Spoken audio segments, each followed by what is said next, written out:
This episode of Recording Studio Rockstars is brought to you by Atom Audio, Isotope, Native Instruments, Lewitt, and Grace Design. You're hearing my voice right now on the Lewitt PureTube microphone through the Grace Design M201 Mark II mic pre mixed through Isotope, RX, Ozone, Neutron, and Nectar, all on Atom Audio monitors. Please check out our awesome sponsors using the link in the show notes below. It's a great way to help support this show, and there's some great deals waiting for you there. Now get ready to rock. What's funny is the acoustic guitar sound in general is two of the guys playing acoustic guitar on a figure eight pattern against each other, playing the exact same shapes and the exact same part. And we would really hyper focus on making sure that their acoustic cadence and everything was as closely matched as possible. And that's what you hear on the record. We were just going for this very specific sound performance.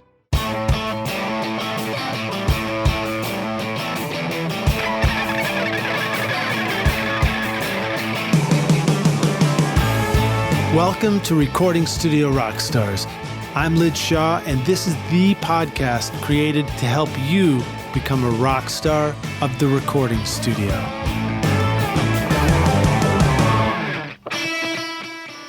Hey, Rockstar, come on over here. I've got a secret to tell you. Want to know how I get a consistent sound mixing over 1,000 hours of recording studio rock stars? Well, my secret is using Isotope, RX, Ozone, Neutron, and Nectar to make this podcast sound great. Right now, you are hearing RX breath control, declick, declip, DS, deplosive, voice denoise, Ozone multiband compression, Neutron EQ, and limiting, all from Isotope. Use the secret code ROCK10 to get 10% off over at isotope.com.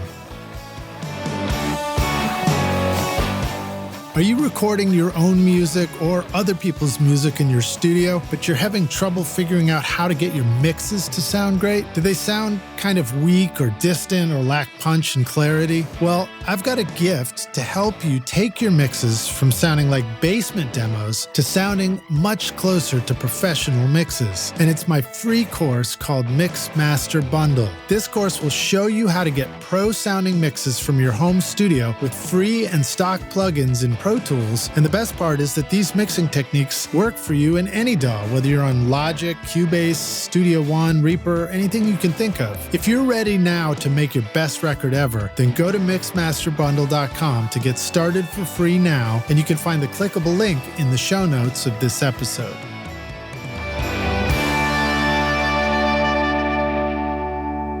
Howdy, rock stars. It's your host, Lid Shaw. Welcome back to Recording Studio Rockstars, bringing you into the studio to learn from recording professionals so that you can make your best record ever and be a rock star of the studio yourself. My guest today is Ken Sluiter, a Grammy-nominated recording engineer, producer, and mixer who's been on the podcast before for episodes RSR111 and RSR194, when we talked about his background in music and recording and shared some awesome mixing tips for your studio. Ken's credits include artists such as Morrissey, Flogging Molly, Andra, Divine Fits, Hart, Jerry Lee Lewis, James Blunt, Weezer, the Mekons, Jesus Lizard, and OK Go, to name just a few of the many, many bands he's worked with. And he's worked with many audio greats in the studio like Joe Chiccarelli, Jim Scott, and Andrew Scheps, all of which we've talked about before. It's been a few years since we've chatted with Ken, so today I'm really excited to have him back, and we're going to focus on what's new at his studio and surely sharing some thoughts on mixing in stereo and immersive audio. That's my prediction. Thanks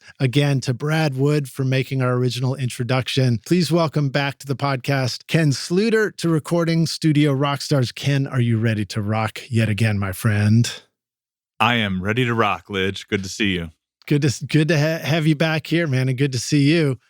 You're joining us today from your studio. Is this your home studio that you're in now?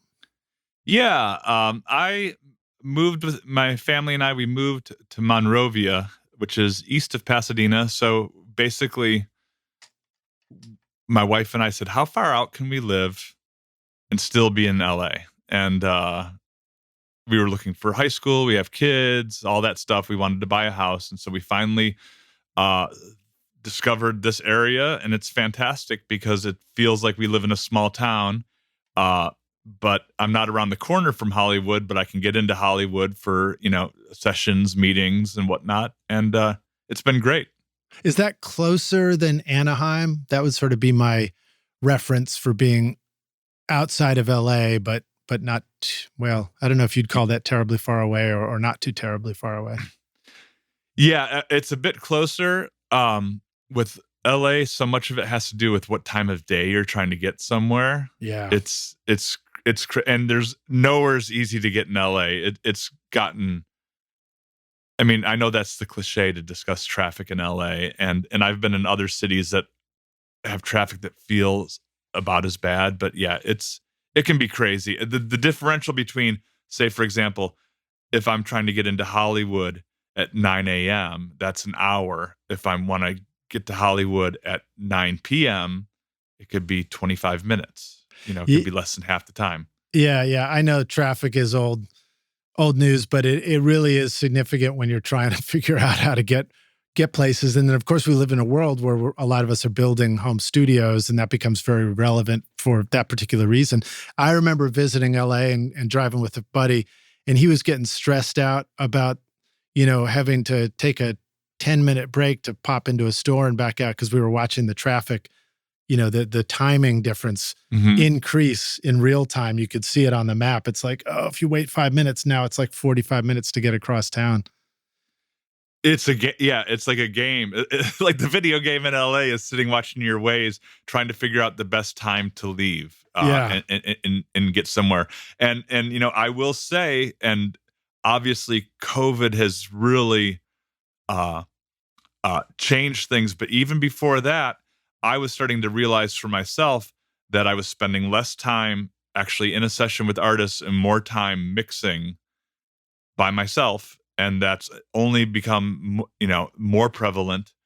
And so that really informed how far away do I need to live from the studio. And, now when I do recording sessions in general, it's a few days. It's a few days here. I'm usually working, for example, and I mean, this gets into a bigger conversation about the way a session happens these days. Yeah. It used to be when I first moved here, you would get hired onto a record and you might work on that record for 6 to 8 weeks, like 6 days a week. And that still happens a bit. I'm sure there's people out there that say, hey, well, that's what I'm doing now. But in general, the biggest change I would say is that for recording engineers specifically, is that now the producer's the one who has the hard drive. The producer is the one who holds the master. And they're going to take the artist through all the overdub and mixing process. So you might only get called to record loud things, drums, guitars, rhythm sections. If so you're you a studio or if you're engineering in a big studio setting, you mean? Yeah, if you're engineering in a big studio setting and so, maybe I'll go into Hollywood or a studio in the Valley for 4 or 5 days and cut rhythm tracks. And then maybe I'm not involved in the session. And maybe I'll get involved at some point again towards, maybe even if I mix it. But in general, that producer will likely either go back to their home studio. Everybody has a functional home studio now, even if it's just an Apollo and a couple speakers. And so much of record making to a certain point is just crafting and trying things and seeing what works. And you don't do that when you're on the clock of a big studio in particular. Yeah, that's interesting to hear you describe it, because I think initially the question was, oh, if there's this new world where you got the commercial studio and then the home studio, then the home studio was a place that overdubs would happen. Like that was the first iteration. But now it's like a given that anybody who's producing a record is simply going to want to just open up the sessions and mess with them. Like maybe they're editing, maybe they're doing a little practice mixing, maybe they're treating sounds and recomposing. It doesn't even have to be a place with a microphone. Exactly. Or maybe just one microphone. Yeah. Just one microphone to do something. And so what happens is that so many traditional recording techniques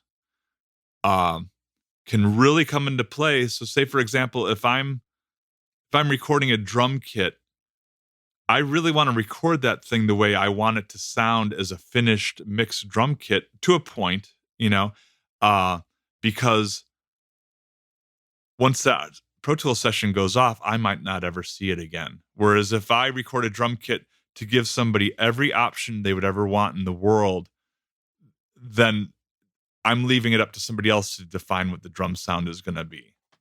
And, and so you have to strike the balance between, I want to give enough flexibility and options that people can move this thing where it needs to be, but at the same time, and I'll tell people when we're in the session, like, do you like the way the drums sound now? Because we're committing to that to a point. I'm not going to put the kick and snare on the room and overheads all on 2 tracks.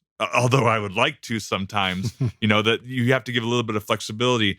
But the assumption is you might not ever see those tracks again have another round to do your thing on them. That might not ever happen.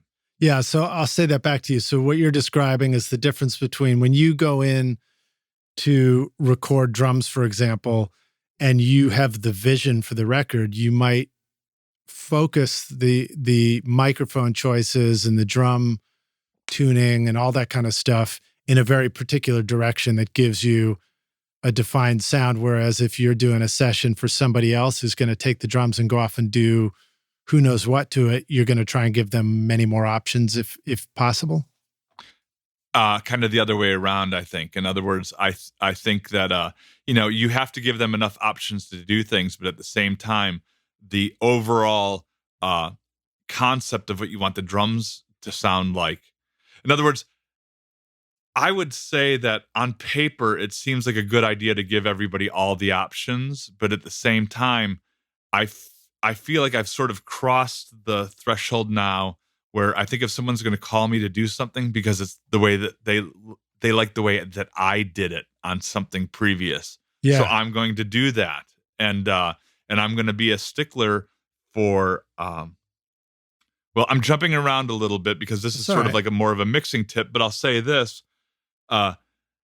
Everybody likes a big, roomy drum sound. Everybody likes, let's not gate the toms. I love the ring. I love the ring of the, don't put anything in the kick drum.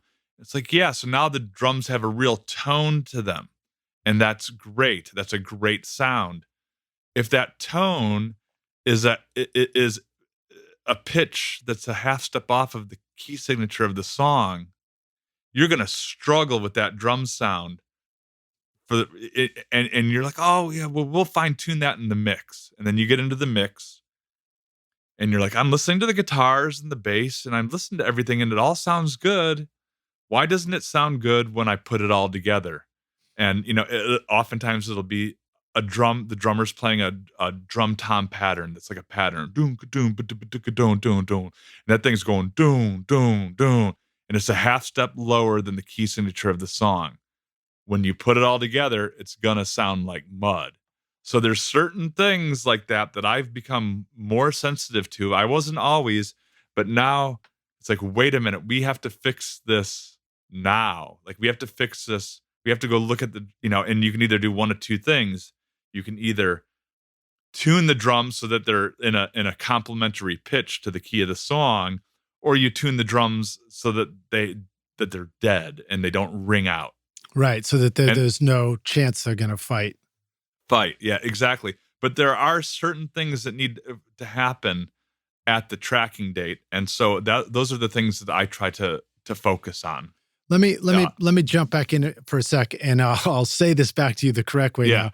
So it's very fascinating actually, because now you just reset my thinking on this, because I was thinking before that the obvious choice would be they're taking the drums home. You don't know what they're going to do with them. Give them a bunch of mics and let them, then they got options. But I think what you've just said is, no, you're more inclined to really define a drum sound. And that does make a lot of sense, because if you let people take something home and it's sort of totally undefined, they might just open it up and play it all together and think, well, this doesn't sound like anything. Versus when you help them really arrive at a particular drum tuning, drum sound. It's got a real character to it that fits the song. They're going to get home and play these tracks and think, holy shit, this sounds great. That's the hope. Yeah. And that's always the hope. And that's always the goal. Sometimes if somebody wants to cut, we're gonna cut 10 songs today, because I kind of, in my mind, I call them like punk rock records, where people come in and they, day one, they record the basic tracks. Day two is the overdubs. Day three is the mix of like 10 to 15 songs at once, indie rock, punk rock style, which, and I've certainly enjoyed those sessions, and there's a lot to be learned on, not unlike your Bonnaroo sessions, sometimes when you're working on a large amount of material in a short amount of time, that's a different recording style. You might need to leave a little bit more options open. You might not need to be able to get so specific. You want to find a sound that's going to work across a bunch of tunes. But if you're working on, if your schedule is like, I'm going to do 2 tracks a day, so to cut 10 songs, we're going to spend 5 days on 10 songs. You can really get into, even the snare drum. You can tune the snare drum to a pitch, to the tonic or to the fifth, and get really into it, because it all is going to, once you get into the mix, you're going to exaggerate the detail on all these things. And so if it's good, you're going to exaggerate what's good. And if it's not quite right, it's only going to exaggerate what's not quite right. Yeah, that's brilliant. I know what you mean about doing the multi-song sessions. There's a thing I enjoy about doing those in the studios also. In the studio also. I like the feeling of, I like the excitement of setting up for a full tracking session, and the pressure of getting everything to sound great and getting rolling as fast as possible. And it is fun to see a band crank out stuff and really enjoy it. So it is fun to participate in that. And you're absolutely right. By definition, there's no time to deeply explore what's possible with each song. But sometimes what happens in those moments is that because the engineering doesn't interfere with the music making and it just sort of becomes transparent, then all the musical discoveries are like the discovery of the band in the moment and the people playing together. And so it's interesting to hear you talk about it, because there are positives and negatives to all these different ways of making records. For sure. I mean, everything I just said, at the same time, you have to balance that with reading the room. Like, these musicians are hot to play right now. Let's get the performance, and we'll figure out the sound, later. And but I know for myself, say for example, well, when it comes to tracking a band, and I mean, there's a lot of different ways to do it. And there's and I've done it all different ways, and I've done the right and wrong way. I've learned sometimes from doing things the wrong way, but in general, I tend to think of those types of sessions as one of 2 ways of doing it. One way is where they might be playing along to a demo or some pre-recorded tracks, meaning that, okay, now we're going to record the rhythm section, but we're going to record it against this like drum loop or scratch vocal. Or sometimes maybe the singer wants to do a scratch vocal, and you're working off of a click, and those types of sessions in general, and I can only speak in Pro Tools because that's how I record that stuff. But every take you do a new playlist, and so you build up playlists. So if you do 10 takes of a song, you have 10 playlists. Yeah. So that's one way of doing it. And then the other way of doing it is this band isn't going to record to a click track, or maybe they will, maybe they won't, but there's no pre-recorded tracks. They're just live in the room. And in those sessions, I just put Pro Tools in record, and I'll keep it in record the entire time. And that way, even a band, hey, hold on, can we just review that pre-chorus? Let's just do a loop of that pre-chorus. And while they're rehearsing it, hashing it out, I might be recording it, because that drummer might play the drum fill into the chorus in a way that's magical. And so you just grab it all and you sort it all out later. And that's a great way of working as well. And and sometimes even if those songs or those types of sessions have a click track, I might just turn the click track off and then just pop it on every now and then when they want to hear it, you know? Yeah, yeah. So I'm going to say something back about that too, because I've been putting myself out as a guitarist in this session, that's your instrument also, right? Guitar or guitar, bass, a little bit of everything? Guitar. So, as a guitar player, you learn bass to a certain degree. Yeah, I tell people, like, I know where middle C is on a keyboard. I know how to make chord shapes and I can kind of make things happen, but I could never, and even with guitar, I could never accompany a singer as a guitarist. I have the chops to play in a rock ensemble, but I don't have the chops to play like, hey, can you come and do a Sunday brunch with me and play standards? No, I could never do that. And living in LA was similar to Nashville. You could be like a reasonably good musician in the context of being in rock bands and playing in rock bands. And then you start working with session musicians and everyone's like, hey, do you play guitar? And I'm like, no. No, I don't play anything. Not compared to the way you guys do. Yeah. I hear that a lot in Nashville too. And I'm like, come on, everybody. Let's not everybody give up guitar just because there's, these hot shit guitarists here. Look, if you're like me, then you love having cool instruments in your studio, right? No matter what style of music you make, Native Instruments gives your studio all the instruments and sounds you need, from drums, loops, and beats to the coolest synthesizers, realistic strings, guitar amps, and futuristic synth pads. I love recording and tracking real bands in my studio, but then adding awesome overdubs from Contact, Massive X, Super 8, Battery, Guitar Rig, and Hybrid Keys, for example. Use the code ROCK10 now to get 10% off, or get Complete Start for free today with a bundle of 2,000 sounds and 6 gigs of samples, all over at nativeinstruments.com.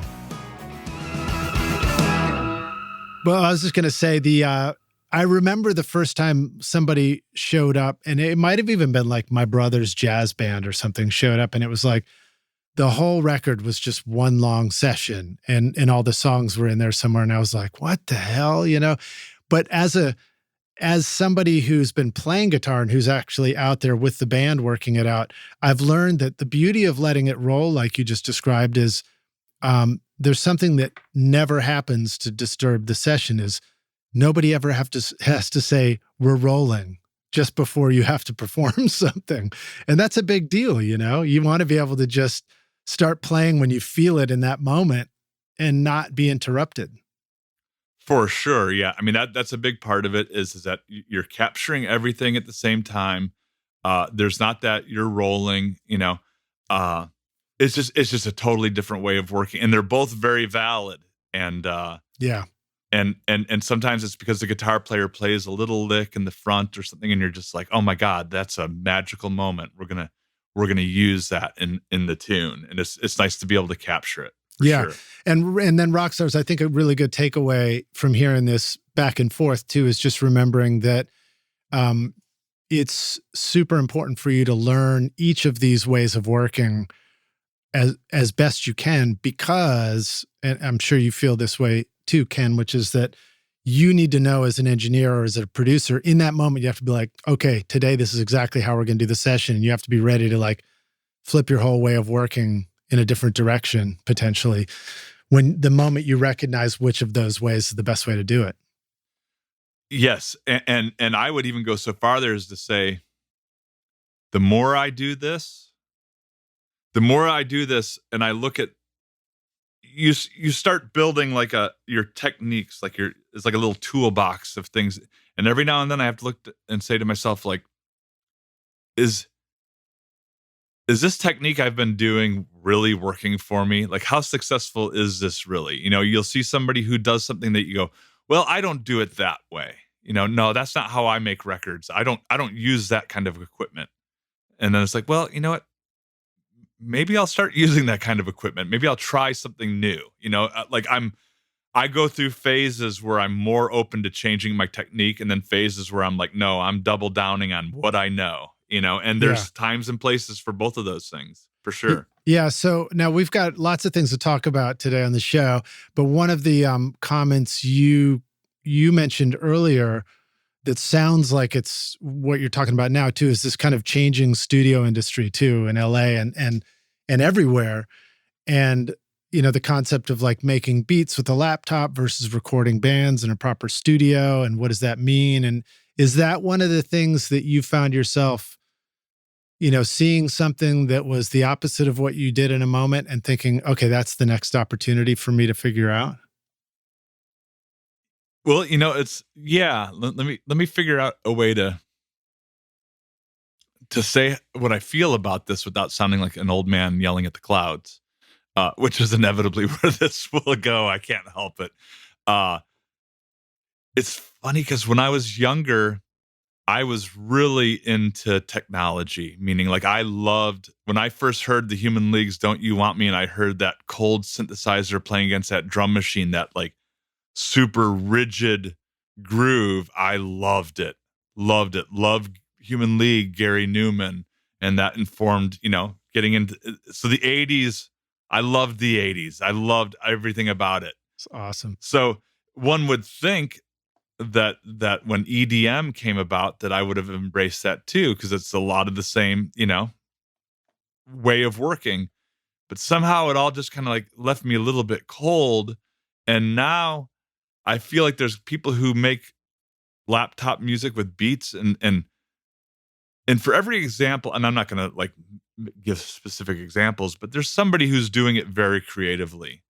But I think that in general, what I've seen is that there's people who, well, I'll say this much. When Billie Eilish's record went through the roof and it came out that she made it in her bedroom with her brother, at that point, from what I've seen, I don't think anybody who owned a studio like wanted that story to come out, because in general, I don't think that record labels value their relationships with recording studios. If there can be done cheaper and if it can be done in someone's home or rehearsal space, they're fine with that, as long as it does what it needs to do, which is find its place, find its audience. Right. And if somebody at a label is pushing pencils and looking at dollar signs and then reads an article about that, then they might just conclude, oh, home studio is all you need. Home studio is all you need to a point, but then suddenly, and they're brilliant. She's brilliant and he's brilliant. That's some of the best music that's ever, that I've heard in the last few years. I feel like it's really inspiring. But at the same time, I think sometimes when you get what I've seen in some of the bigger studios is that that's their work methodology. And the reason why they're in the studios is for the amenities, meaning that there's runners that are. I always think to myself, for a recording studio, it's not just about the microphones and the great rooms and the great gear. It's about what the services are going to be and whether my client's going to like parking in the studio or like the parking situation in that studio, whether the runners are going to just kind of hand you the wrong order. And I think we've even discussed this probably on earlier, but if you are suddenly on a project and you're working at home and then you realize, well, if I go to this studio, we're not going to stop and go get our own food. Someone will take care of that for us. If somebody from the label wants to stop by for a playback, they're not coming into my home studio or into my house. They're coming into a neutral location, and that changes the conversation. If you go to, then that's the tricky thing about home studios is that sometimes I'll be working on something, producing, and I'll realize like, hey, I have to be a little bit careful because I'm not in charge of the session just because we're working in my room. But people have a pleasing tendency and they feel like they're a guest in your home, and you know where I'm going. Right. With all that. So you're saying that the client themselves might even hold back a little because they feel like they're a guest in your home studio as well. Is that part of that? Like they might not make as bold of a decision as they would typically make in a different setting? I think that does come up, and I think that some people like being in a neutral location that no one has like a real investment in. And Yeah. well, and I can tell you that there's a lot of sessions, and now we're getting into like some, like old school rock and roll sessions where, I mean, I've seen engineers fired on the spot and another engineer walks in 20 minutes later, Right. That's not going to happen in your own home studio. It's not going to happen in a home studio. So in other words, you have to have, it changes the relationship between you and your artist client. And sometimes it changes it for the better, and sometimes it's not preferred. And, Right. and I don't mean to be, so hedging my bets and everything I'm saying. I'm just saying that I find for myself, one of my biggest challenges as I'm navigating my way through my own career and through dealing with clients is figuring out, what would this client appreciate? Would they appreciate real privacy of a home studio, or do they like to get out and be somewhere where people are going to pop their heads in? Yeah, that's a really fascinating topic. And then even what you were talking about before is knowing all these different aspects of what might be required for the best version of a record when you're making it. It's sort of funny to think that you might even consider whether allowing yourself to get easily fired from the record is actually what's best for the record. Well, if you host it at your home studio, that's not going to happen so easily.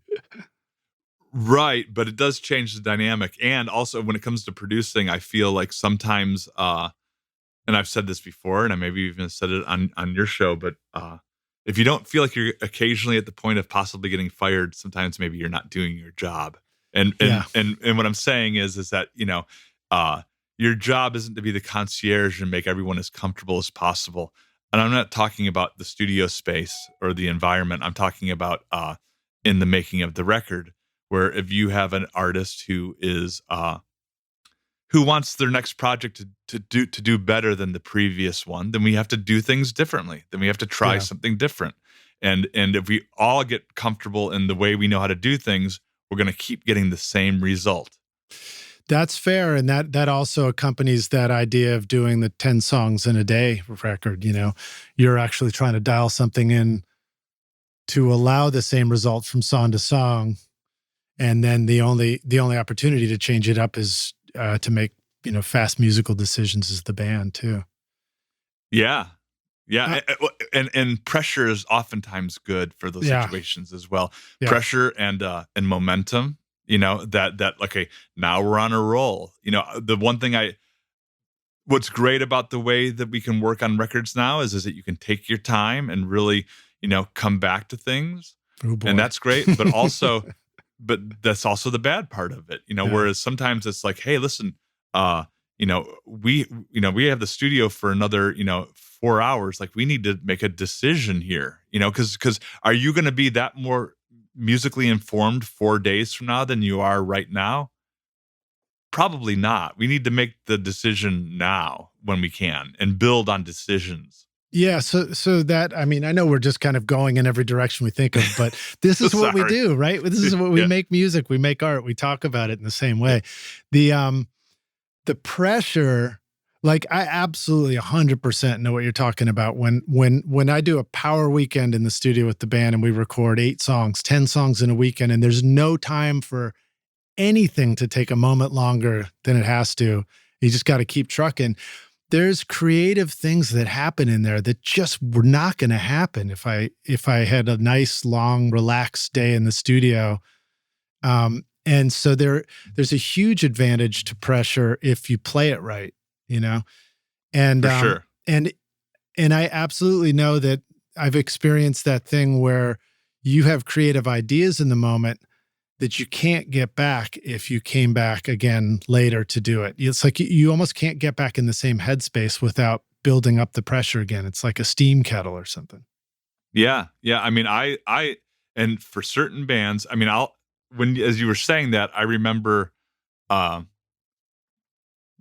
many years ago back at King Size in Chicago, that was the studio that I was partners with Dave Trumpio and Mike Hagler. Mike Hagler and I were recording Jesus Lizard was coming in on the weekends. And what they would have is we would do like 3 days, sometimes maybe even less. And they would come in with 18 songs. And each weekend they would play all 18 songs. And then they would rehearse during the week, like listening back to what they did, come in and they'd be a little bit more refined. Come back a week later, they'd be a little bit more refined. And that's the way they like to work. But it was like recording a live set of a band. Yeah. And I've come to learn that I believe that was the way, and I'm not sure about this, but I think some of like the way Rick Rubin would work with Rage Against the Machine or some of those projects where they would literally just, today we're going to record all 10 songs that we're considering for the record. And then tomorrow we'll try them all again. And we'll keep doing it until eventually. So like on one day, things were cooking and we got 3 masters. Well, that's great. You got 3 songs, but they wouldn't want to go and play the same song 10 times over. Right. Yeah, that's a good point because it doesn't necessarily get better if you play it 10 times over. That's right. I've got the famous chart on the wall in the other room where you see it. And it's like there's the moment you walk in the studio take, and then there's, maybe take 2, which is like not necessarily much better than take 1, but it has fewer mistakes. And then it just goes down this steep downhill, and then there's sort of this mysterious Q zone at take 50 or something that might be infinitesimally, it might be infinitesimally better than take 1 or something like that. Yeah, no, I've seen that chart, and it doesn't make any sense, but it is true. That is how it seems to happen. Yeah, well, and it's fascinating to think of records too, where you might pivot back and forth between, okay, we're going to really focus on these 3 songs, but we're also willing to re-record a song. I mean, that, like, if you go into a record knowing you're going to do the whole set list and then come back and do it again, that's one thing. But boy, is it a threshold to get over if you think, you know what, we're going to scrap that version of this song and we're just going to do it again. That's a really tough threshold, I think. It can be really difficult to make that decision. And sometimes it's really what was needed. Well, and sometimes what ends up happening, here's a perfect story. Dave, my old studio partner, he and his brother had a band, and Mike and I were sort of in the band as well. We played on stuff and we all worked on it together. And one song, we had probably spent a week on the song, and then somebody mixed it. And when they mixed it, they slowed it down a little bit. And I don't think that the mix got used, but he was right about the tempo. And so Dave said, let's cut it at that tempo. And we had a tight deadline to get it out. And the song that we had spent a week on, now that we knew how it really needed to be, we had finished it in a day. We did it in a day. So we finally had cracked the code and we knew what we needed to do. So we just knocked it out quickly and it was a better version. Yeah. Now, how do you feel about that as a mixer? Do you feel like that was a critical decision that was arrived at the mix stage? In that particular example? It's funny because in that era, you couldn't slow down a song without slowing down the pitch. Right. And, it was an example of, I just think that in general, when you're mixing, you need to do what you think the song needs. And even if that means that they're not going to use your mix, you need to be honest with yourself. For example, if, and I've said this before, but if a band presents themselves as, we're a 4-piece guitar rock band, you don't go, hey, I think we're going to add a string pad on the bridge. That's not what the band does, But if it's, say, for example, a solo artist, there goes all my ideas. Yeah. Although, what's funny is sometimes you listen to Aerosmith records and a lot of hard rock records, and you're hearing percussion and tambourines and mellotrons and all these things that you don't think of as rock and roll instruments are all over it. Or maybe, you don't hear the hi-hat until the chorus.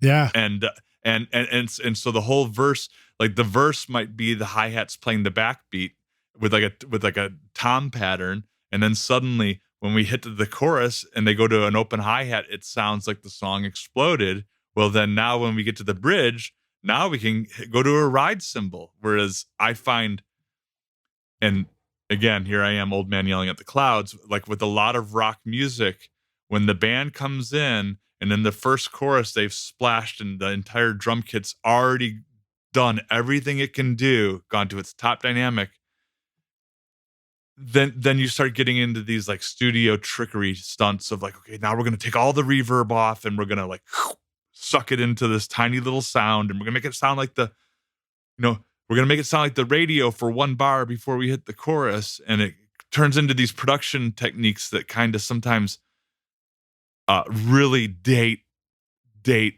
song. And it's a shame that has to happen, because sometimes if you just work it out in pre-production, you can really make build the excitement and the drama into a song off the floor of the rhythm section. Yeah, I think that's a great topic too, about recording, because one of the things I feel like I keep discovering over and over again is there's a huge dynamic of possibility of sound going into a microphone.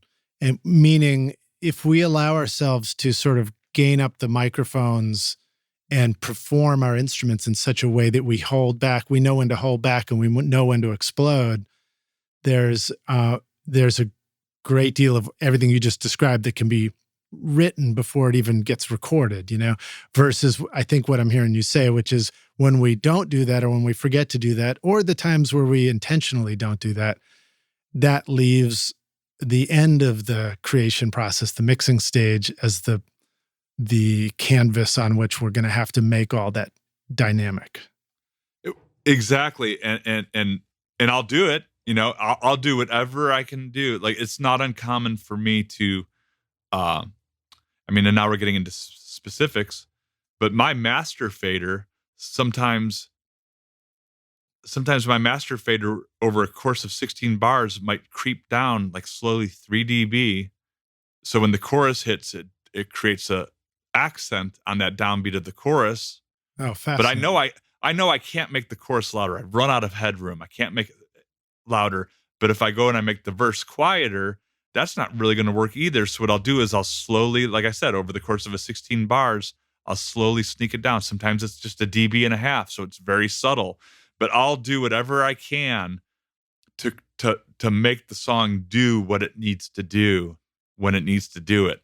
But as much as possible, you want the band to be involved in that, and you want it to happen with the band. A perfect example is if you listen to, what song was it? There's always some song that's like been like a song that I've listened to since I was a kid, and then you're suddenly listening to it and you're realizing, my God, the tambourine is the loudest thing on this song by far. It's just right there. But it's like a song will come on the radio and it'll be a classic hit, and you notice in the first chorus you'll hear a tambourine hit on the 4s, every 4. Next chorus comes along and the tambourine's hitting on the 2 and 4, every backbeat. And then when they get to the bridge, the tambourine's hitting on every beat, and then that carries on to the outro. And so what it allows is the band to keep reinforcing hooks by playing the progression over and over, but dynamically it's building and changing as you get through the whole song. And there's formulas to do that, and good producers know how to do it, and it's usually very subtle and effective. Atom Audio's S-Series, crafted in Berlin, is a flagship line of reference monitors featuring 5 models, from the compact S2V all the way up to the powerful S5H. The range builds on Atom Audio's iconic heritage with new technology for improved acoustic performance. With new woofers, redesigned waveguides, and a DSP engine, the S-Series ensures accurate frequency response, consistent dispersion, enhanced detail, and a forward-looking digital connectivity. Backed by a 5-year guarantee, Atom Audio monitors embody durability and professional sound for your studio at atomaudio.com. When do you think you discovered the master fader trick? That's such a cool concept, but and as somebody hearing you say that, I think like, "Ooh, I want to try that," but then I'm like, "Oh shit, where would I try that? What song would I try that on?" What sort of session made you think that was the right thing to do, and when would you think about using that? If you're sharing that as advice for the rock stars. Well, I think that the whole like bumping the chorus up a dB, just bumping everybody up a dB. I would even do that like in mastering, just with the file, and usually you can't bump things up. You have to turn other things down. So I don't know where I figured that out and learned how to do that. The sort of doing the subtle little, like across 16 bars, that I stole from an interview with Butch Vig. Nice. I have to say, I cannot take credit for that. On some interview with Butch Vig, I heard him saying like, well, yeah, I'll just sort of creep the fader down a little bit over time. And I'm like, that's a great way to do it, because the listener never hears it. You never hear what's happening, and it's very effective. And I think that, I'll say, I've met him and assisted on sessions with him a few times, but he's a Midwesterner. So the times I've met him, he's just super. I don't know if you've had it on the show or not, but Butch has not been on the show yet. He needs to come on. Butch, we need you on the show. I don't know him well enough to make that happen, but I can get the message to him for sure. But the times I've met him, he's such a nice guy. But the one thing I'll say is that, people talk about him in the context of Nirvana and the Smashing Pumpkins, of which, yeah, he should, but Garbage is that's talk about timeless pop music that where he's using everything. He's using loops, performances, chopped up craft, inspiration. Everything about that band is to this day, I really enjoy their records. And I really enjoy how, at the time when they first came out, I was like, wow, this like rock and roll grunge rock producers making this like pop record. Like, this is wild. Well, and how cool. I mean, like those guys were like literally living the dream by doing that. And I was there. I was at Smart while they were working upstairs. Mm-hmm. And I remember that time and just, crossing paths a little bit. But I was so struck by that. I thought like, man, what a cool concept to like, make other people's records until to a point at which you sort of have this vocabulary for music, and then just say, you know what, we're going to put our own band together and do a thing.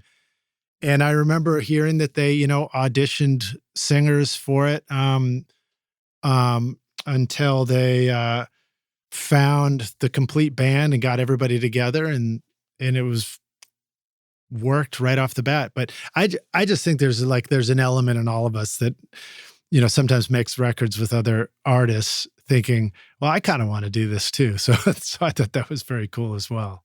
No, it's their whole story is really inspiring. And I was working on a session at Smart when they were working in the other room, and they were spending, 2 weeks on one song. You hear one song coming out of the speakers, and they were crafting and just refining it over and over. And I had the chance to work with Shirley. She did a bunch of stuff for, I was working with Brian Reitzel doing scoring American Gods, and she sang on a couple songs and even sings on the main titles. And she came in like with tons of great lyrics, just a great singer, right attitude, really fun, really pleasant to work with. And she came over from Scotland, right? I think she's Scottish. Yeah. I mean, I've only worked with her a couple times, but that whole camp, I'm really impressed and inspired by them. All of them, her, Billy Bush, that whole, I think that they make really great music. So not too long ago, I'm a little late to the game, I think, but I discovered the Smart Studios documentary, and it was just really fun to hear the whole like extended story of it. I mean, here we are on this podcast talking about making music. We love talking about this stuff and learning about the history of it all. Before we pivot again, when you were talking about this the drums and stuff like that. Let me ask a question about a record that's in your playlist. In Rockstars, we have Ken's playlist in the show notes, so just click down after you listen to this or when you want to hear a reference and click on the playlist and you can go listen to a bunch of these great records that he's done. But US Girls So Typically Now, that particular track sounds like the opposite end of the spectrum too, where there's a huge amount of the sound that's just being created with these great gated reverbs, and there's this incredible nod to the 80s and in all our favorite kind of ways. So I wondered if you wanted to talk a little bit about that project. And even my question was like, do some of those sounds happen in the mix or do they happen in the composition? And also, there's a power to the kick and snare in that track that made me want to ask you about setting mix levels for kick and snare on a track when it needs to be sort of dance focused. And anything else you want to say about that particular project? Sure. Well, I'm glad that you mentioned that track because it's one of the favorite things I was involved in. That track was written and produced. I got a production credit on it because of some production I did on the mix, but the track was written and produced by two guys, I believe two guys, and they have a band called Holy Ghost, and I think they're New York City based, and it's one guy's name is, I think, Ryland Blankington, and the other guy's name was Alex Frankel, I believe. The artist, the singer was my point person for that, not them. But I love the track so much. I was like, who did this track? This is really great. And so a lot of those tracks came to me sounding that way. Mm-hmm. I think that, that I did some things to exaggerate it here and there. I might have, and this is sort of common, like the way that track came into me is the way like a lot of pop music seems to be made now, where the best I can tell, like I said, the singer was my point person, the singer and her management. She had written and produced the track with some guys who did the track, made stems of it. Then she sent it to her. I think she wrote the top line, produced the top line, and then brought it to me to mix. And in the mix, I think I add my kick and snare samples on top of it just to exaggerate it a little bit, but I didn't ever replace what they did. And a lot of those gated tom fills, they did all that on the original track. I can't really take credit for that. Probably the biggest thing that really made that track come alive for me from a technical point of view was I actually just stopped. I didn't use my normal 2-mix compression chain. I used this compressor that Slate Digital has called Mott. And interesting. It emulates a compressor called OTT that's in Ableton Live. And I think it's... Oh, yeah. OTT. OTT, yeah. I call it OTT. Yeah, but... I think that stands for over the top. Well, that sounds about right, because this thing is if I was mixing a rock band and I put it on there, it just sounds terrible. It just sounds terrible.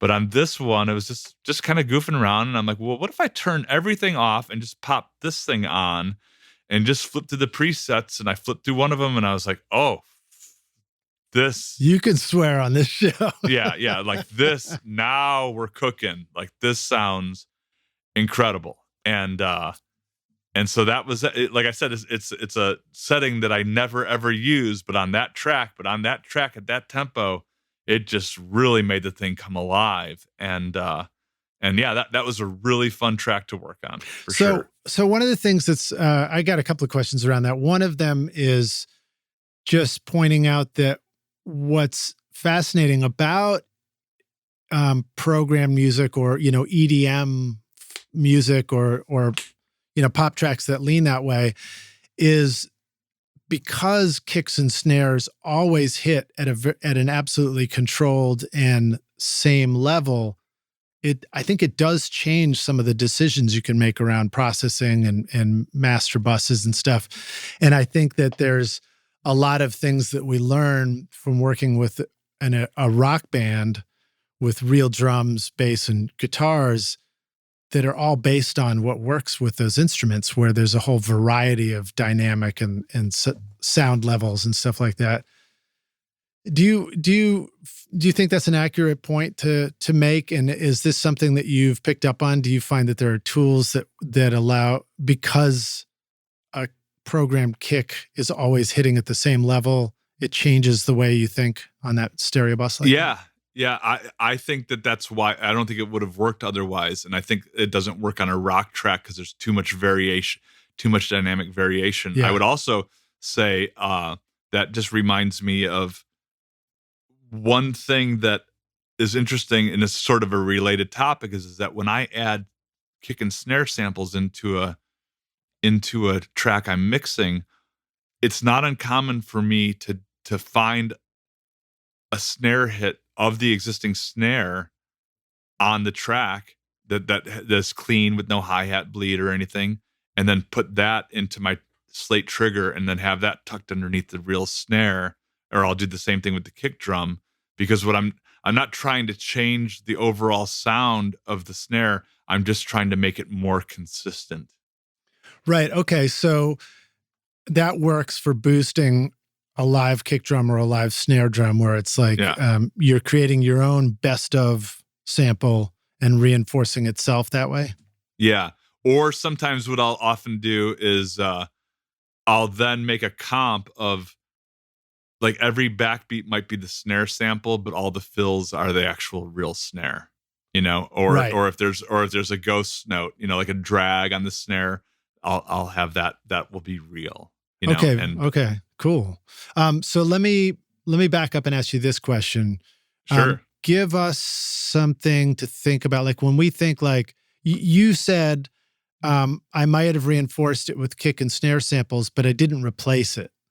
Right. So in a situation like that, what does that mean? And what do we need to be thinking about? Because if we add our own samples to something else, where are the places where we're going to find, oh, that worked great? And where are places where we're going to run into a problem? Like, if we would we do that to add to an actual kick drum and a drum set? Or is this more like a perfectly aligned sample to something that was a sample to begin with? And because don't we run into low end cancellations and stuff like that?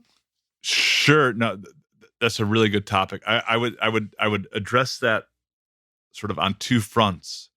The first front, I would say, is the conceptual idea is, I like what we have here. What can I do to like it even more? So that tells me, don't change anything, just add. Don't add, don't change. And so then technically what that means to really see that through is making sure that when you add particularly a kick drum sample, with a kick drum is, in a rock band, is pretty easy just to say, you know what, I'm just going to use the kick sample. For whatever reason, oftentimes I can get rid of the real one and just use the sample. But let's say, for example, even if it's with program music, and program music meaning it's on the grid. So not only is the volume the same every hit, but as it relates to the beats are the same. So when you add your sample onto it, you just want to make sure that your phase relationship between the original kick and the sampled kick is adding to the sound and not taking the low end away from the sound. Now, that said, two different kick sounds will always add and subtract a little bit here and there across the frequency spectrum. It's not possible to just only add. Right. Does that make sense? In other words, you want it to add in the frequency ranges that you want the boost in, but in doing that, you're gonna cancel out in other ones further down into the frequency graph. Right. So if you wanted to visualize it, and we were pretending that each of those kick samples was actually a drum head moving forward and backwards, it's not like each one of them is going to move forward and backwards in perfect unison. If it did, it'd just be the same kick sound. Anyway. It would just be the exact same kick sound. And then you don't want that because so my point is that it's gonna change, but you want to just make sure that what you're doing is conceptually adding to what you want to have happen. And sometimes what it is if it's too in phase, then you can actually just blow out the low end and make the low end like completely undefined. You want it to, well, I mean, I would say that with samples in general, you listen to what you have and say, what is this lacking? Is if it's lacking a top end knock, or a tick, then you find a sample that has a lot of tick. If it has all the tick in the world that you want, but not enough like air moving at the low end, then you have samples that have a lot of low end, if that makes sense. As a matter of fact, I almost have, when it comes to drum samples, if you listen to some of my samples that I work to blend into, I have samples that are really good at replacing, and then I have samples that are really good at blending in. And the ones that are good at blending in sound like an incomplete version of the, snare or kick drum sound. Does that make sense? Awesome. Yeah, that's awesome.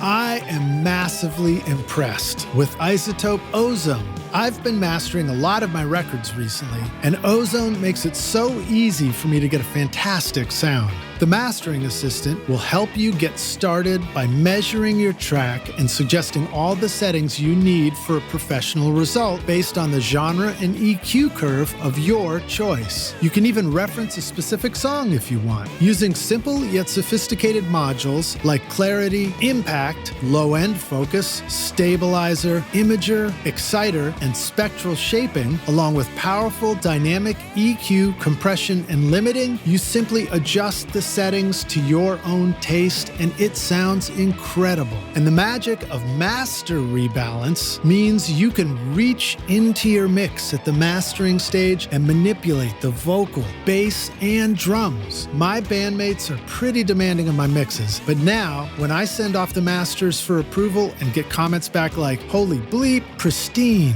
damn good mastering, crystal clear, you're a wizard, finally I love my singing, and the drums and bass sound huge, well then I know I'm doing something right. So check out the newest Ozone, RX, and all the other great apps at iZotope.com and use the code ROCK10 to get 10% off.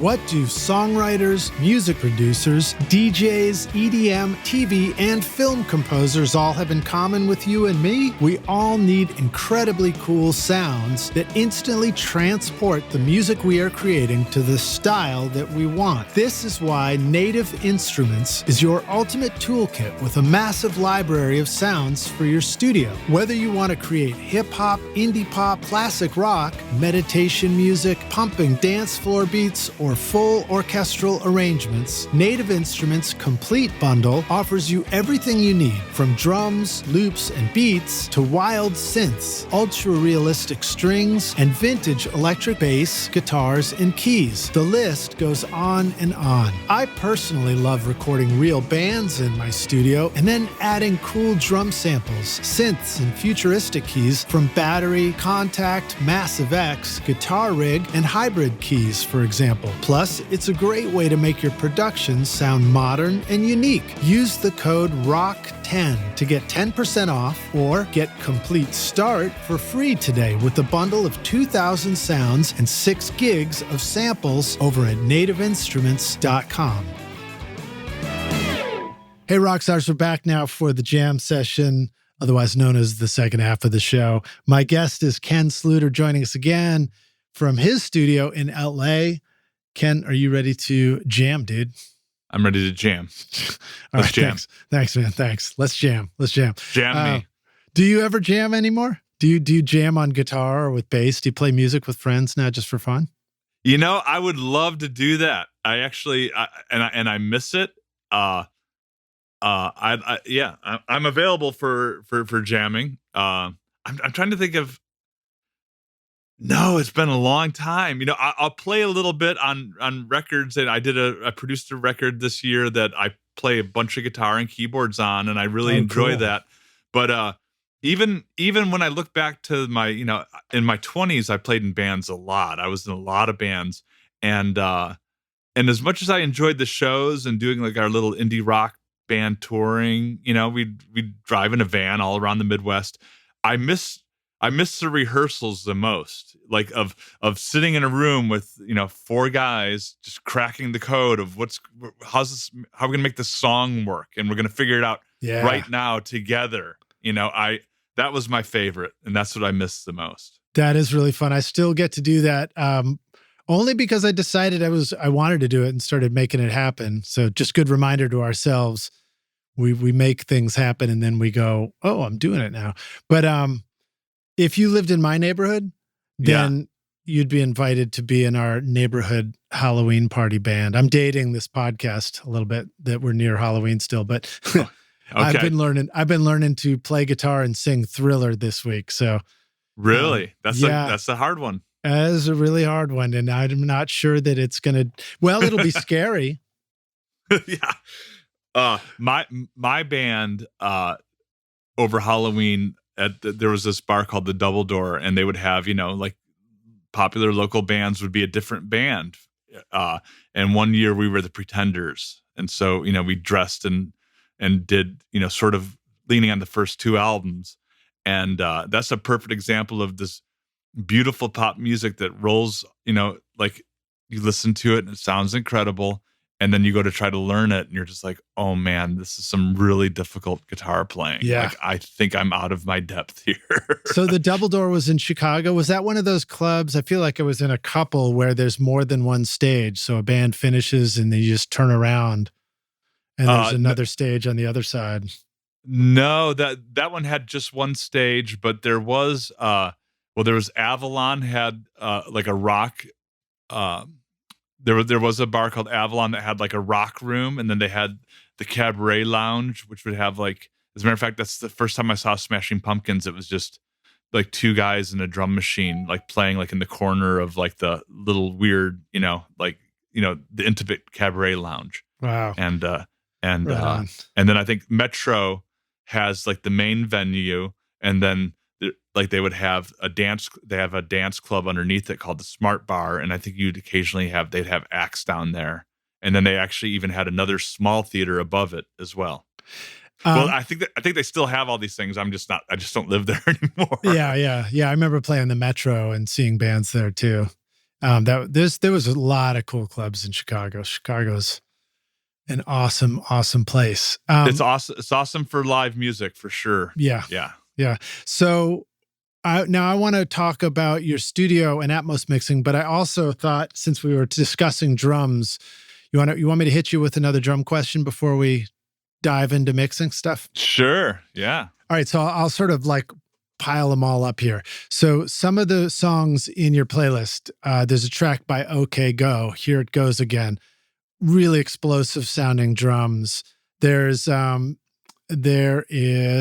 Licorice Quartet, Lighthouse Spaceship, super punchy drums against like acoustic guitars, reminded me of David Bowie, if in 2023 or something, making records. Yeah. And then Roger Joseph Manning Jr., On the Way to the Moon. I think there was hopefully we can include this in the show notes too, but a great video that accompanies that too. And I think that's a recent one, but they're all very different sounding drums too. And I wondered if you wanted to talk a little bit about, committing to some of those sounds. You talked at the beginning of this interview about going into the studio and committing to a drum sound. OK Go and Roger Manning both strike me as very, very particular commitments on the drum sound. Do you have any thoughts, or do you want to follow up with any thoughts on those? Yeah. The OK Go, that would be Tor Johansson. The Swedish producer, cut the drums on that. I got a production credit on that song because I did the demo, and I think at some point, I think they might have used a bit of the demo, but more than anything, I hashed out the arrangement with the band. Oh, cool! And so what you described being so fun to do. Yeah. Which those guys are old friends. The singer was an intern at Dave and I's studio in Chicago, and he used to go and get our food and run our errands for us. And then one day he's like, I can edit Pro Tools. And we're like, all right, kid, we're going to go off to lunch, edit these drums. And we come back and he pressed play, and we were like, oh shit, he's really good. He's really, really good. And then of course he gives us our band demo and we're like, oh, okay, we got to help him. We have to develop, we're going to do what we can to help him get, happening. And they were all really talented guys. But yeah, that was generous of them because, they recognized that my production contribution was more in the pre-production and demo stages. Even though they went and cut it with another producer, I still was given a production credit on that. But I can't really speak to those drums. But I would say that that's it's a very good example and a very extreme example of like committing to a very specific sound. And that's what he does. Yeah. And then, I guess part of that struck me too was letting drums be explosive or exploding sounding in their like overdrive quality, but not having the cymbals make you hate that idea, and you talked about saving hi-hats till later, things like that too. Yeah, well, that's it's funny you mentioned that in the Licorice Quartet, because I think that the one thing when I was I've been fortunate over the years just on multiple sessions to work with Roger, and we really hit it off in part because we both love 80s new wave music and obscure post-punk stuff, and so we just kind of connected on that level. And then he comes to me, he says, well, I'm putting together this project, and it's me and two of the other guys that were in Jellyfish that I didn't really recognize as songwriters, but then come to realize they're great songwriters, and now we want to do something. And we're not trying to recreate Jellyfish, but we also understand that there's going to be a certain expectation of a certain level of quality. And so that was sort of what we talked about doing. But I said, I would really enjoy making a record that wasn't trying to be blown out drums and blown out vocals. And that's Roger's aesthetic is more 70s and 80s era where there's just a little bit more nuance. A big part of that drum sound, I couldn't discuss that drum sound without discussing Jeremy Stacy, who is the drummer, who is one of the best drummers on the planet, I think, and one of the best drummers I've ever worked with. And he would get into my business. He cared about what microphones we were using, where we were placing it. So I had to, I think he's does some engineering himself. I think he's more known as a drummer, but he gets deep into it. And the one thing that he said is, I like my drums to ring a little bit. And like, I'm going to want them to ring more than you're going to want them to ring. But he tuned his drums in a way that it really worked. And I would say that even on that record, I think it was very rare that I used any samples at all. Meaning that what you hear on the kick and snare and toms is the recording that we got. And part of it's because we spent so much time. He even brought multiple drum kits.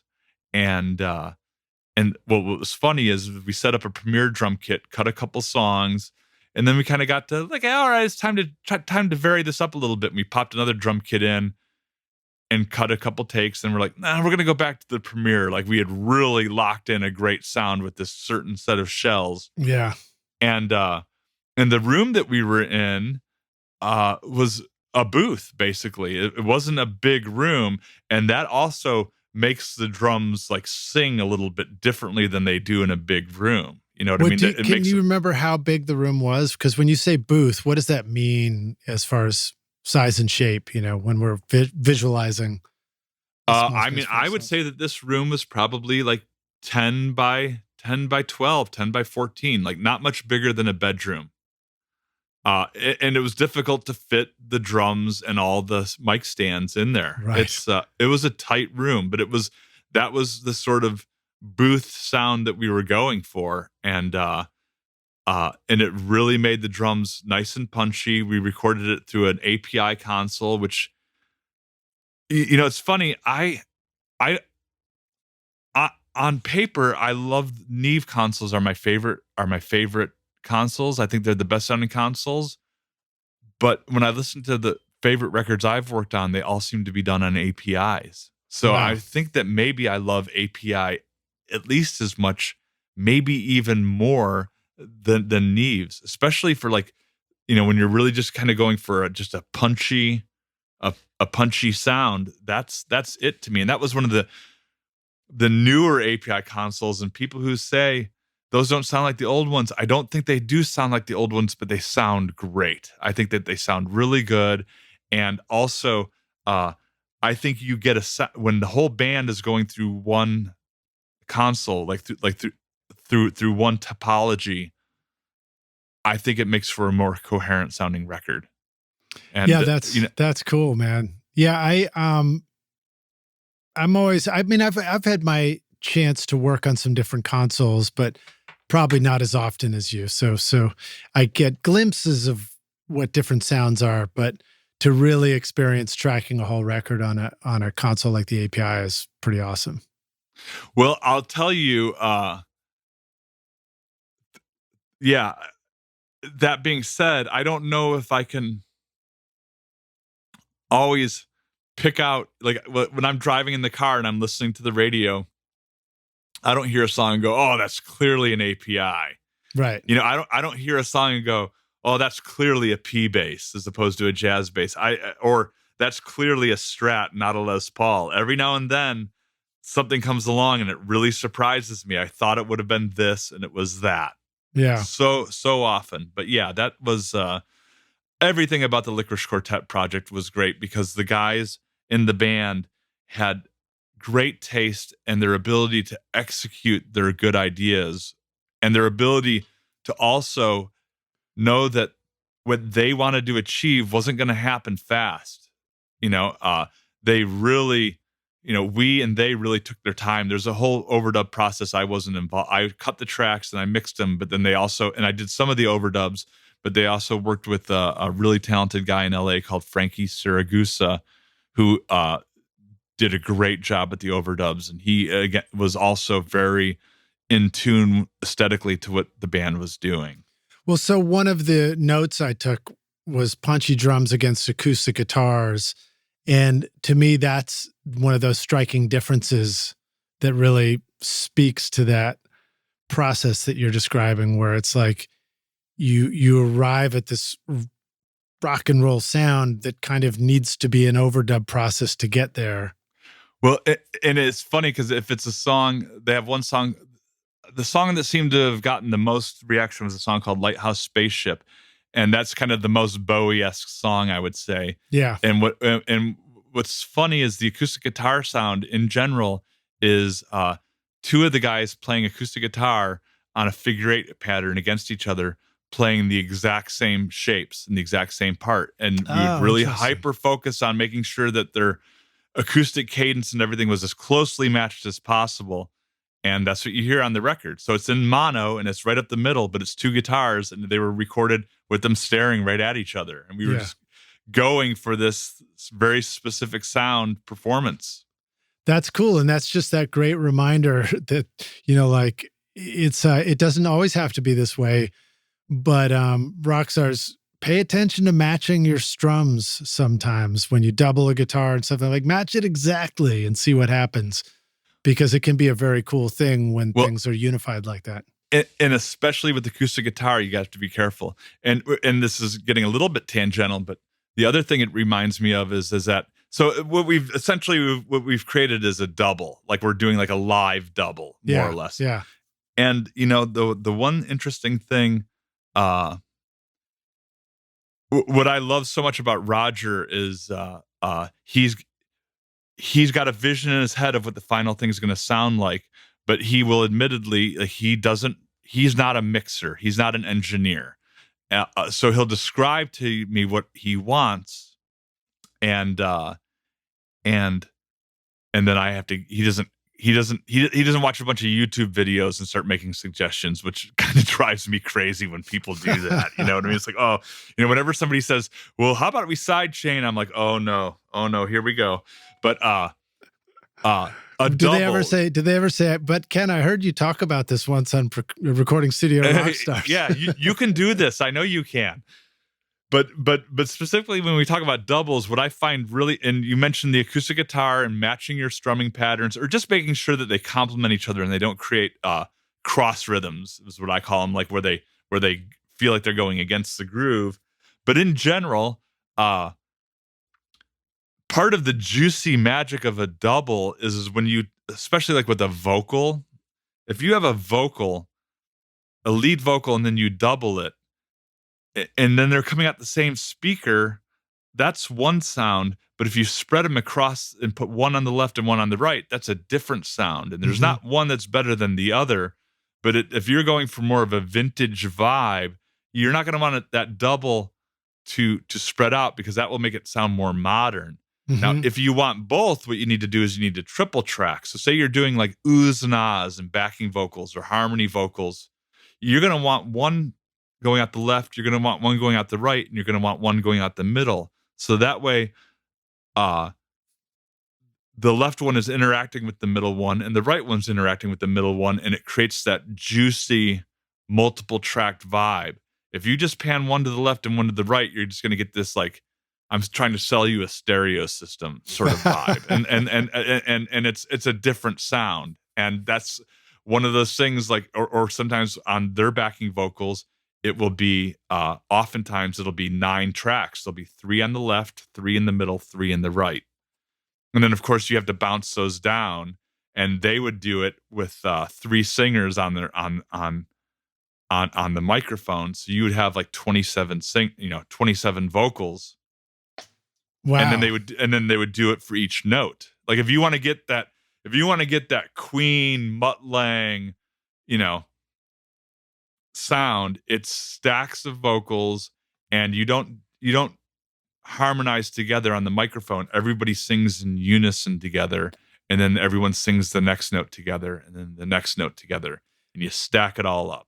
What have you learned about smart ways to do that? I mean, because sometimes people sing the same note and they just can't sing in tune because they can't tell which note is their note.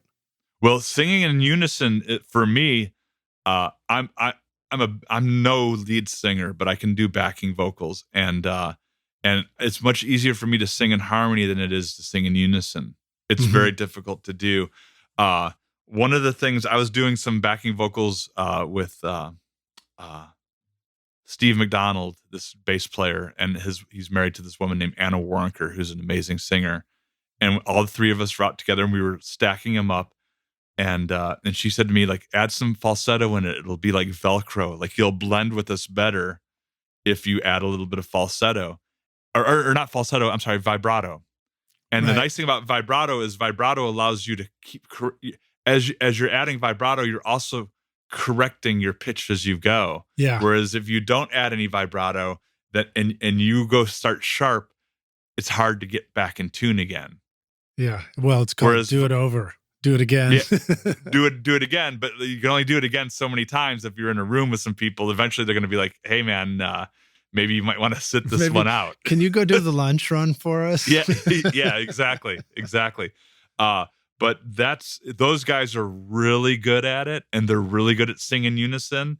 And you get a blend on the microphone with all 3 voices, and you just, the biggest way to make that successful is to gotta take an ear off, right? Well, yeah, taking an ear off can often help, but just in general, making sure that everyone knows what the plan is, and know, like, we can't judge this until we have it all done. So say, for example, like, you sing one take of the vocals and you go, well, that isn't very good. And then you add the double and you go, well, okay, that's starting to kind of work. And then you triple track it, and now it sounds like this big juicy thing. And then you can't really judge what you've done until you've laid it out as you intended to do it. Yeah, and it also helps if you can make a call in hindsight, because sometimes you put down one pass and it kind of screwed you up for the double and the triple. And sometimes you have to make the call, you know what, let's go. I don't think number 1 was that good. Let's do it again. And that can also improve it, right? For sure. And also, when I do those types of backing vocal tracks, I try to set up all my tracks and label them in advance. So once we get it on the microphone, we're doing it rapid fire. Yeah. We're moving fast, and we're going through it. And exactly, you do the first track, and then you do the second, and then you do the third, and then you might go back and redo the first one again, because now the muscle memorization is there in their voices. How do you like to work in that setting? Do you like to have a loud center track that you're recording onto, and then you just pull the clip down into,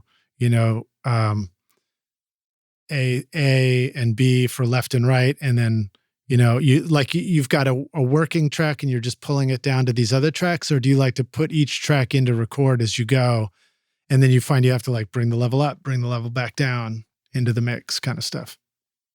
I've seen that way of working, the first way you describe, where you have like a record track and then you're dragging clips down. And here we go to the beginning of that's something I don't normally do, but maybe I should check that out again. It's not a part of my workflow, but it's not a bad way to work. And I've seen people do it very fast and efficiently. For myself, I just I put the tracks in record and out of record. And the other thing is that we map out what we're going to do, and they don't hear really anything until we have it all together. So in other words, they're not singing against themselves, even as they do the harmonies. You work out on the piano what you want the harmonies to be. Okay, this is going to be the first pass, and you do it. When you do the second take of the first pass, you don't listen to the first because it's going to pull you out of tune. Okay. And then even when you get into the harmony, you know that the harmony, once you figure out what harmony is going to work correctly, you don't even listen to the first pass. You just focus on just that harmony as if it's not the harmony, as if it's the melody. It's a lone note. Yeah. Yeah. Okay, that's a good tip. Yeah. That's the way we tend to do it. And it works pretty well.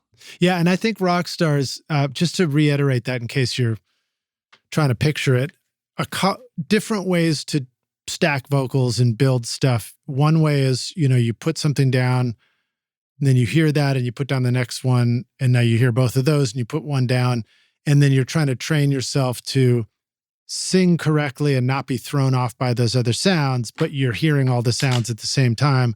And then the way that Ken is just talking about right now is saying, no, don't hear those previous ones. Just try and deliver the same thing each time as the first note. And then like when you get your bass note down and you're going to go do your third harmony, don't listen to the root note, just do the third harmony. And again, don't hear these others while you work. Do you sometimes find that when you do that way, Ken, it can be easy to drift? You're drifting a little too far from the shore, so to speak? The biggest challenge with that is more about getting the phrasing, like ending the words at the right spot correctly. Right. But I would tell your listeners, your rock stars, that if you have any singing ability at all, and you like pop music, and you like producing pop music, set up a microphone and do it yourself. Just find some oohs and ahs and do it yourself, because and I'll go tell my family, like, hey, it's going to sound like I'm skinning a cat in the other room. Like, don't call the police. Like, it's going to sound terrible. It's going to sound terrible when you listen to the individual ones on their own. But when you put it together, you'll be shocked at how well it will actually work if you commit yourself to it. And you don't need to auto-tune or do any of that stuff. Just by stacking it, you'll create this thick, gooey vocal sound. And if nothing else, you'll either learn two things. You'll learn, hey, I can actually do this. I can actually do this for real. Or B, I don't have the voice to do this, but now every time you get behind a microphone, you're going to learn something about being behind the microphone. And that's going to help you become a better engineer and help you work with singers better. I think that's super smart. And I think it's an encouragement to us to go try out every instrument in the studio for that very reason, so that we get familiar with how it's played, what happens when you hit it a certain way, the drums and how they show up in a mic, and what it feels like to be on the other side of the glass. Because, if we're the engineer and if we're a home studio person recording ourselves, then, it's built into the equation. Yeah, and I would even say, if you're an engineer and you're getting ready to do a vocal session and you get the microphone line checked and it's going and it's working, and that the singer's not there yet, you haven't really dialed in the sound, but I always, if I'm in a session, I get the starting point. I get the knobs turned about where I think it's going to work. And then I'll go out onto the microphone and I'll have the assistant like, here, run the track. And I sing along as best as I can. And it sounds ridiculous, but I want to make sure that I can hear all the detail, that I can hear my voice loud enough that the power amps aren't crapping out when I sing loud. That you can sing as loud as you want without the gear shitting the bed. And you want to make sure that it's working properly. And that the reverb isn't too insane or the delay isn't going to be distracting, and that the cue box is working. Everything's routed onto the cue box. And so that way, like, you're going to have a better session with your singer if you know that, like, it's not just that the microphone's working, but that it's working really well and doing what it's meant to do.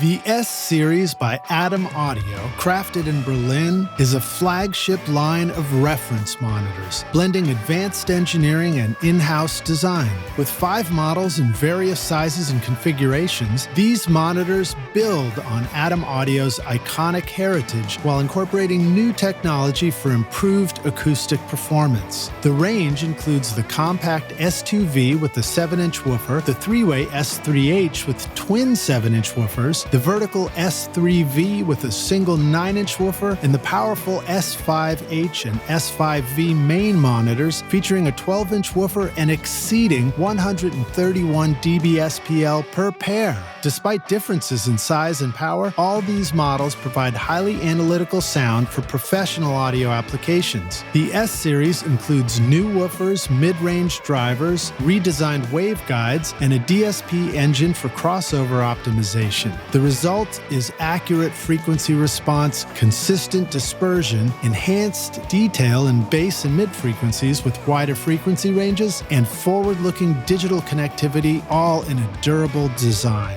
The S-Series ensures longevity in your studio, backed with a 5-year guarantee at atomaudio.com. Yeah, it took me a long time. I'm embarrassed to say how many years it took me to learn.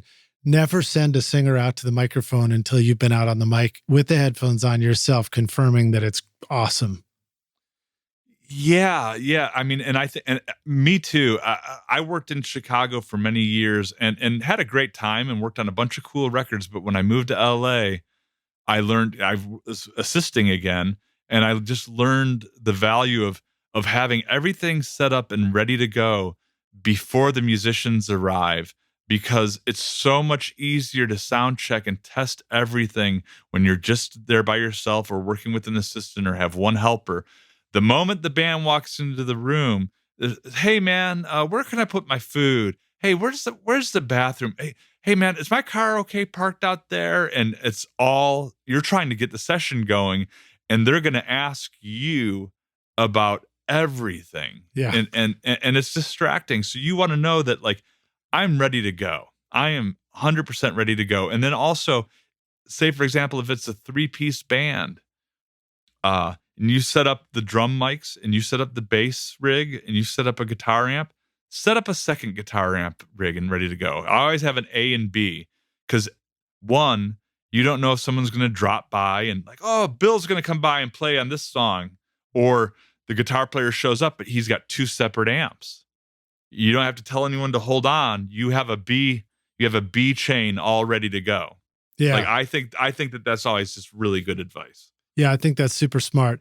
I mean, what you're describing is when you're responsible for engineering a session, there's a lot of work to be done. But the moment the band shows up, they expect you to be, Ricardo Montalban is welcome to Fantasy Island, and they want to chat with you about everything. And you're like, and you quickly realize, oops, I don't get to do any more patching or any more, I don't get to be a scientist anymore in this moment. I got to be a host. You're hosting now. Exactly. It's exactly what's happening. All right. So now we have made the Rockstars wait patiently for ages to hear about your new studio. So tell us about your new studio. You got settled in and you have gotten into some new speaker setups, I believe, right? Yeah, well, so uh, I was I was mixing, just putting speakers in the garage that was unfinished and too hot in the summer and too cold in the winter. And then when it got too cold in the winter, I would move it into the house, and the family's hearing me as I'm mixing and I'm working and I'm just dealing with that. And finally, around 2020, I built out the garage as a mix room, and I decided I didn't want to put the money and effort into building an extra booth. That's not really what it's designed for. It's designed to be a place to mix, do pre-production, some overdubs. I can record singers in here, but not in a booth. It's, the singer sets up in a room with me. We both wear headphones. And I also decided I wasn't going to spend money on splayed walls or any soundproofing or build out. Our house is in a neighborhood, but it's not that close to the next house.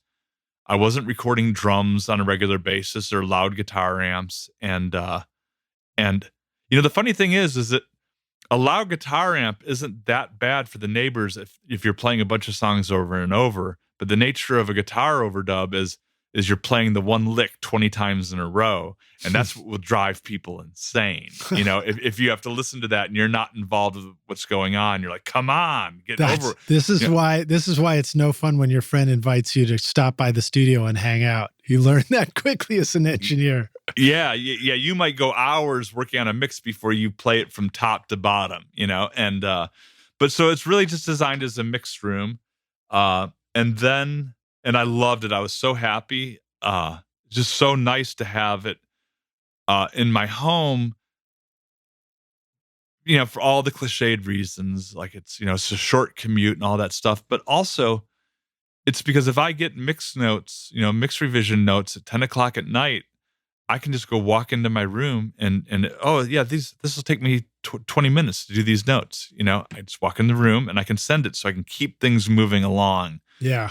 For me, just the way my mixing workflow works, if I had to get in a car and drive somewhere, 9 a.m. or 9 p.m. It would probably more likely be at 9 p.m. But to go and revise the mix, that would drive me crazy. And then also, I think that like having a production, they kind of call them production room now in LA, production rooms in LA, which means like a room set up very similar to mine, where it's like an overdub mix room, but you might have it like in a hallway with a bunch of other dudes, and you share a bathroom and you share a common area. Mm-hmm. And that's cool to be a part of a community. For myself, I've worked in those environments before, and I find that there's just like people popping in to talk about gear is nice, but it'll almost be a 30-year day if you don't be disciplined about it. And I like to do it. I'm a affable guy. I like talking to people. I'm a people person. So it's not about them. It's not about them distracting me. It's about me getting caught up in all the camaraderie. And then next, it's like, wait a minute, I've been here for 12 hours and I've only gotten 8 hours of work done today. That's a problem for me. Yes. So I need the privacy for myself. I think about what you're saying too, and the difference between old school record making, where that concept of, the record plant and, these famous artists and producers, engineers are walking by each other's studios. Those were times, well, maybe those were quicker records, but there was a time where, 6 months on a record or whatever that's like a no-brainer. You're going to be working on this stuff for ages. And in those situations, probably was nice to have somebody come interrupt these long ass days.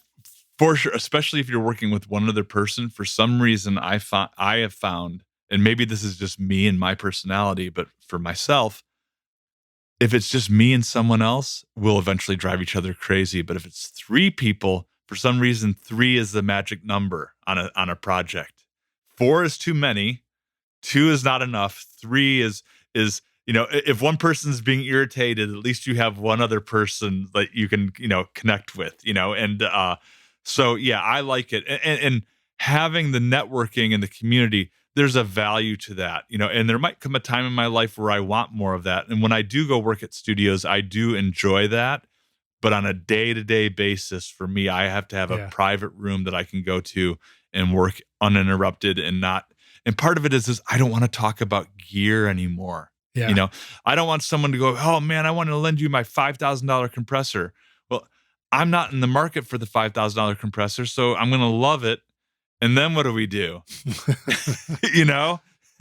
I don't want to do that. I don't want to put myself in those situations anymore. Have you noticed your methods and everything sort of in the studio evolve along with life stuff like family and things like that too? Has that been part of your story as far as how you work and how you like to work and how much time you want to spend in the studio and all that? Well, I have to say that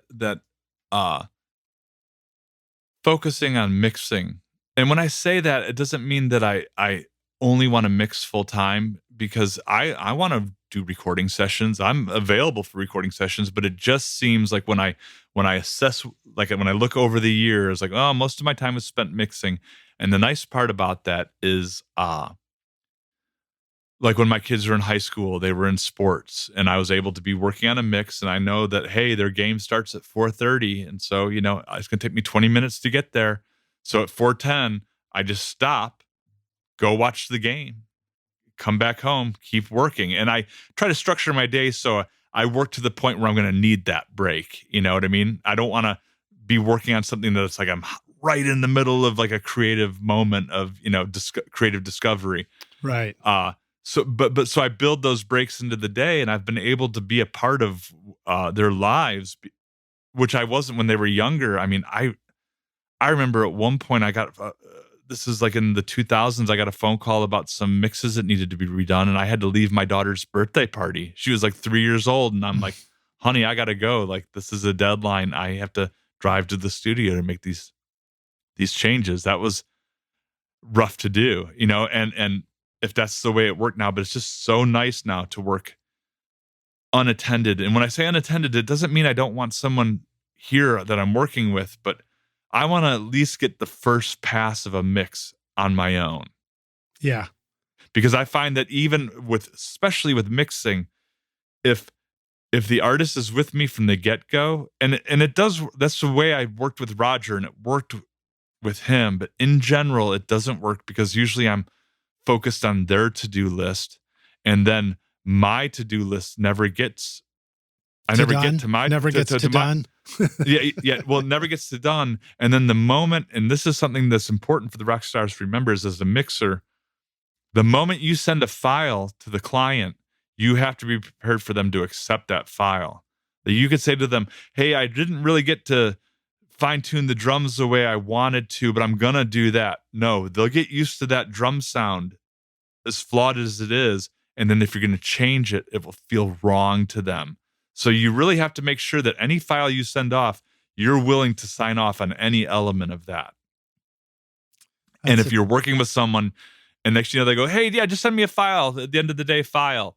No, that's not the end of the day file. That's possibly the final mix. It's the end of your life file. Yeah. Yeah, that's a tough lesson. I've heard people talk about, I can't remember if it was like, Chris Lord-Alge and Tom Lord-Alge, those guys talking about it or who it was, but the concept of when you do the rough mix at the end of a session, make sure it's a mix that you send somebody, because that has a huge impact. And I've learned to do that much, much quicker now than I ever could before, and at least get it to something that I feel much better about. One of the tricks I like doing is actually, I think it's great if you can let yourself really dial a mix in at the end of a session. And I'm talking about like tracking, overdub. Yeah. But one trick that helps me, because I'm usually also shot, with energy in my ears, is I just put it down at really quiet and put it on a little Auratone, my Avantone speaker in mono. And I just do a quick balance between things. Like, can I actually hear all these things? Yeah. And I'm always struck with how well that works as far as a quick rough goes. Well, and it's hard, and that's funny that you mentioned that, because oftentimes the quick rough mix is also like the fuck off playback mix for the band, where it's like, put it on the mains and let's get excited and put it down. And you're like, but I can't mix this on these speakers at this volume. It's Right. Everything sounds great. So, it's a tricky thing to do, but to your point, I think rough mixes are really important to get right.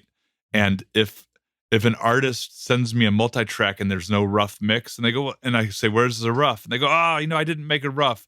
It's like, you haven't proved that your song is ready to be mixed yet. If the song isn't ready, prove that no matter what you do, you who knows if it's going to match the vision in their head. Right, because even if it's not a good rough mix, you'll still learn something about how they wanted it. You know what I mean? So there's no such thing as all rough mixes have something in them that you can learn, even if it's just making sure that all the elements are actually there correctly. Yeah, indeed, especially when somebody's sending you stuff, because you don't know if they're missing the saxophone and the keyboard and the whatever. Yeah, how would I know? So, did you have you gotten into Atmos and immersive mixing as well? So yeah, so getting to my speaker array about 2 years ago, and it's funny because had I known Atmos was on the horizon, I wouldn't have put my door where it is. like I built the studio, I'm happy as can be. And then Atmos comes around and everybody wants to get on board. And for myself, in general, it wasn't so much that like I don't have the story of like, I heard an Atmos demonstration and it blew my mind and I became a zealot for Atmos. And I think that's the way everything should be now. I don't know if I'm in that camp. I'm more in if there's a new format to mix music in, if I'm going to be a contemporary music mixer, I want to learn the format. Mm-hmm. And I do enjoy it. I enjoy it quite a bit. The learning curve was steeper than anything I've come across in my career in a while. Just learning how Dante works, learning how the Dolby renderer works, learning like why binaural mixes on headphones don't sound the way they do on speaker arrays, which that's a whole nother conversation to get into that I don't know if I'm the best person to go down that particular rabbit hole. But I wanted to do it. I wanted to get into it. And did you try mixing in headphones a little bit to see how it would go? I don't hear spatial in headphones. Yeah. For the longest time, I'm like, I'm not doing this right. Something's broke. Like something's not routed correctly. There's a button I need to push. And then finally, the more I learned about it, I'm like, no, my brain doesn't process spatial in a binaural setting.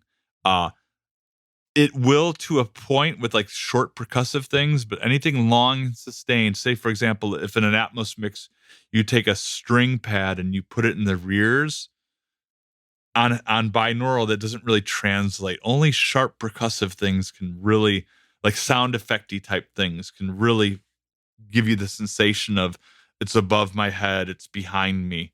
Yeah. But I don't really get that, and that's probably, to be honest, that's the biggest challenge with Atmos right now is getting consumers to be interested in something that I don't know if they hear it on AirPods.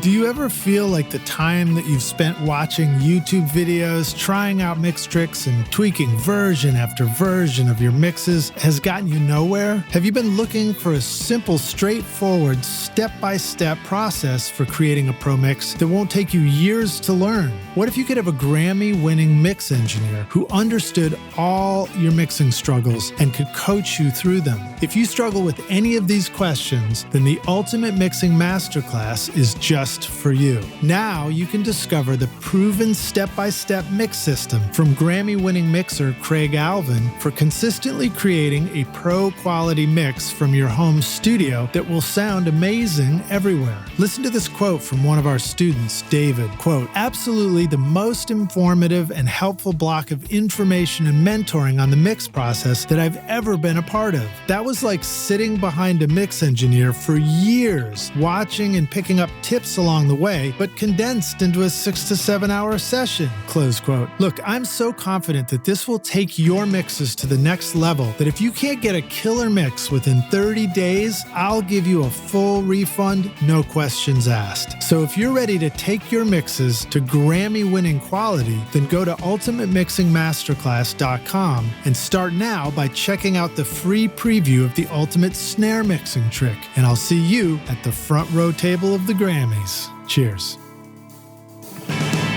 I don't think it exists yet, is my honest take on it. I think that, so Rockstars, what we're talking about is the way that a format like Atmos will fold down to a pair of headphones and convert to a binaural representation so that you can take a sound that was placed in any one of the speakers that are surrounding you in a room, and it'll feel that way in headphones.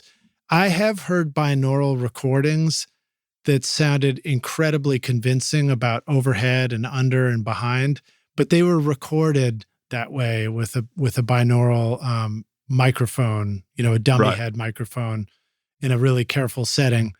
Andres Mayo, who's been on the podcast, he specifically did some of those recordings and they were striking.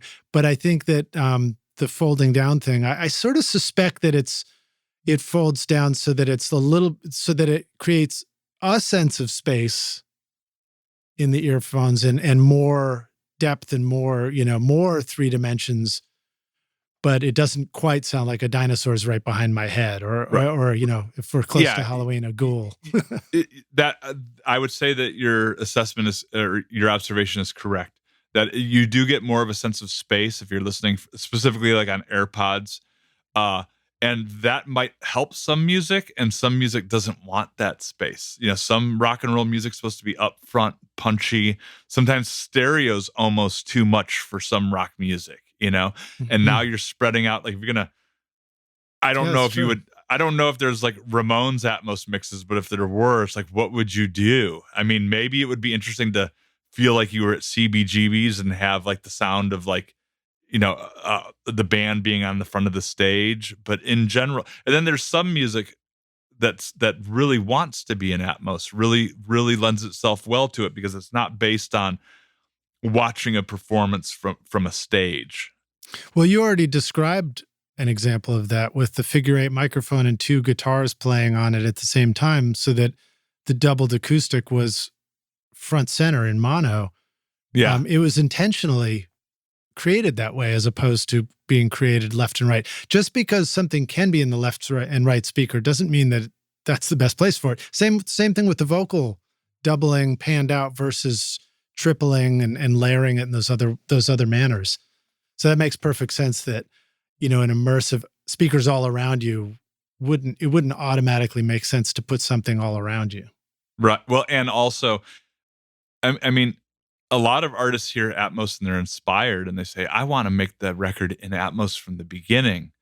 And what they really mean is I want to make the record in 714 because you can't actually monitor an Atmos whilst like recording because the latency is so intense that wouldn't actually be possible to do. But you could route things to the speakers, and then when it's all done, then you can get into turning things into what's called objects, which are a sound that's designed to move and pan around across speakers, for example. That's great. You're the first person to bring that up.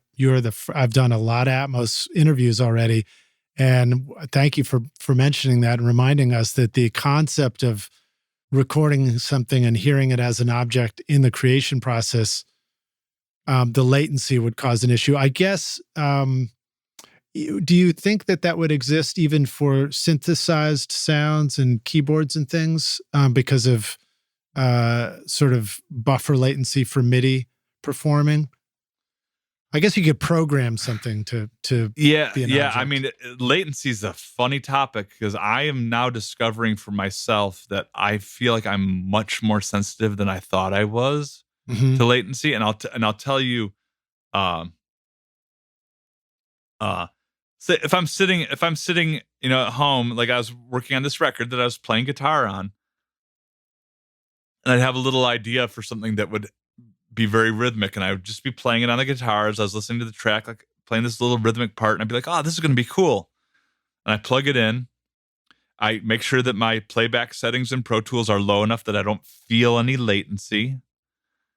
And then I start playing the part as an overdub, and it ain't coming across the same. And I'm like, oh God, like I have such bad rhythm. I need to go beat detective this guitar part and put it into time or whatever. And I was working with a friend of mine who's like, but you sounded perfect when you were playing it before you plugged your guitar into the Pro Tools. And it hit me like a brick. Even like 64, round trip samples or 32, musicians are more sensitive to latency than you think you are. Yeah. And what I would say is across the board, this whole trend of micro editing musicians and putting them into time, of which I'm guilty as everybody else of doing it. It's in part because they're playing it into a computer, and even a TDM computer, even a computer with the fast throughput is going to have latency in it. And I think these musicians, even though they don't feel like they're feeling it, and it's messing up their playing. I remember hearing a story about a vocal group right at the transition from analog to digital that was famous for, stacking all these beautiful harmonies. And that when they hit the studio, I don't remember who it was, but when they first tried to switch over to digital, and this would have been digital tape machines at the time, they were having trouble singing in tune because even that, dedicated circuitry latency that was in a digital tape recorder back in the day was throwing them off. Maybe it was an early Pro Tools, maybe it was a digital tape.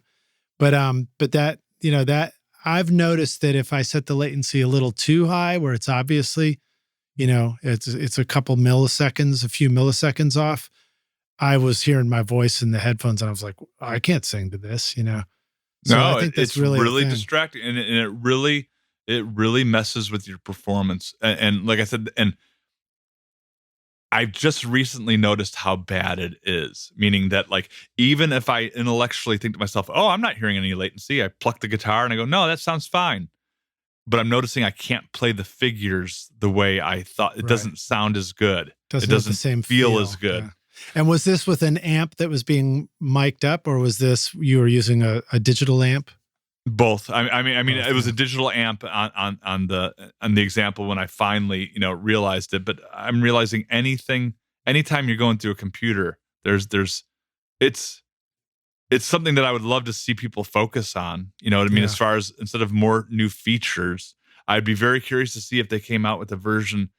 And maybe I'm talking out of class here. Maybe I'm talking beyond what I know. But if they came along and they said, hey, with this new system here, now we have latency that's similar to an analog tape machine, I'd be curious to see how much micro editing needed to be done. Huh.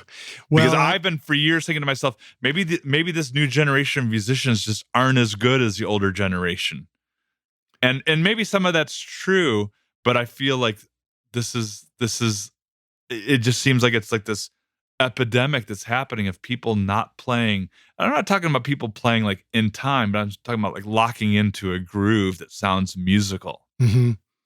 Well, I guess a couple of ways to consider that would be acoustic bands that are performing acoustically in a space together, recorded through the microphones where they're not hearing through the headphones, or bands recording situations where the headphones, everybody's hearing each other through the console, analog, before it hits the digital, would be a potentially a good solution for that. And a digital console wouldn't count, rock stars. Right. No, which is routing wise and workflow wise, it would be very challenging. It'd be very challenging to go punch in. Yeah. But so that's an observation just on latency, not so much Atmos.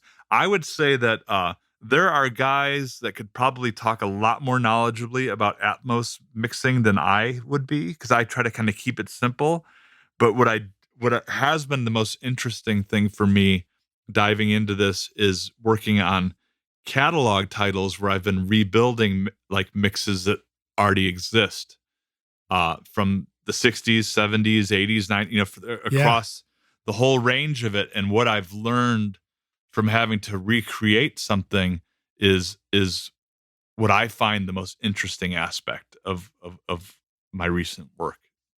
Well, that's cool. What do you want to share? Any? Maybe you can't get into specifics of the records themselves, but do you want to share any specific thoughts about recreating some old recording techniques or old records in a record that maybe started out as maybe stereo was too much for mono at that point the record was made? How does Atmos not become too much for stereo? I've even done rebuilds for other Atmos mixers as well, where because here's the way the timeline tends to work is at a certain point the labels decide we need to release this title as an Atmos mix, and we need it by November 30th, and it's say which is the date of this podcast. Wouldn't be that far away, Rockstars. Oh, right. Okay.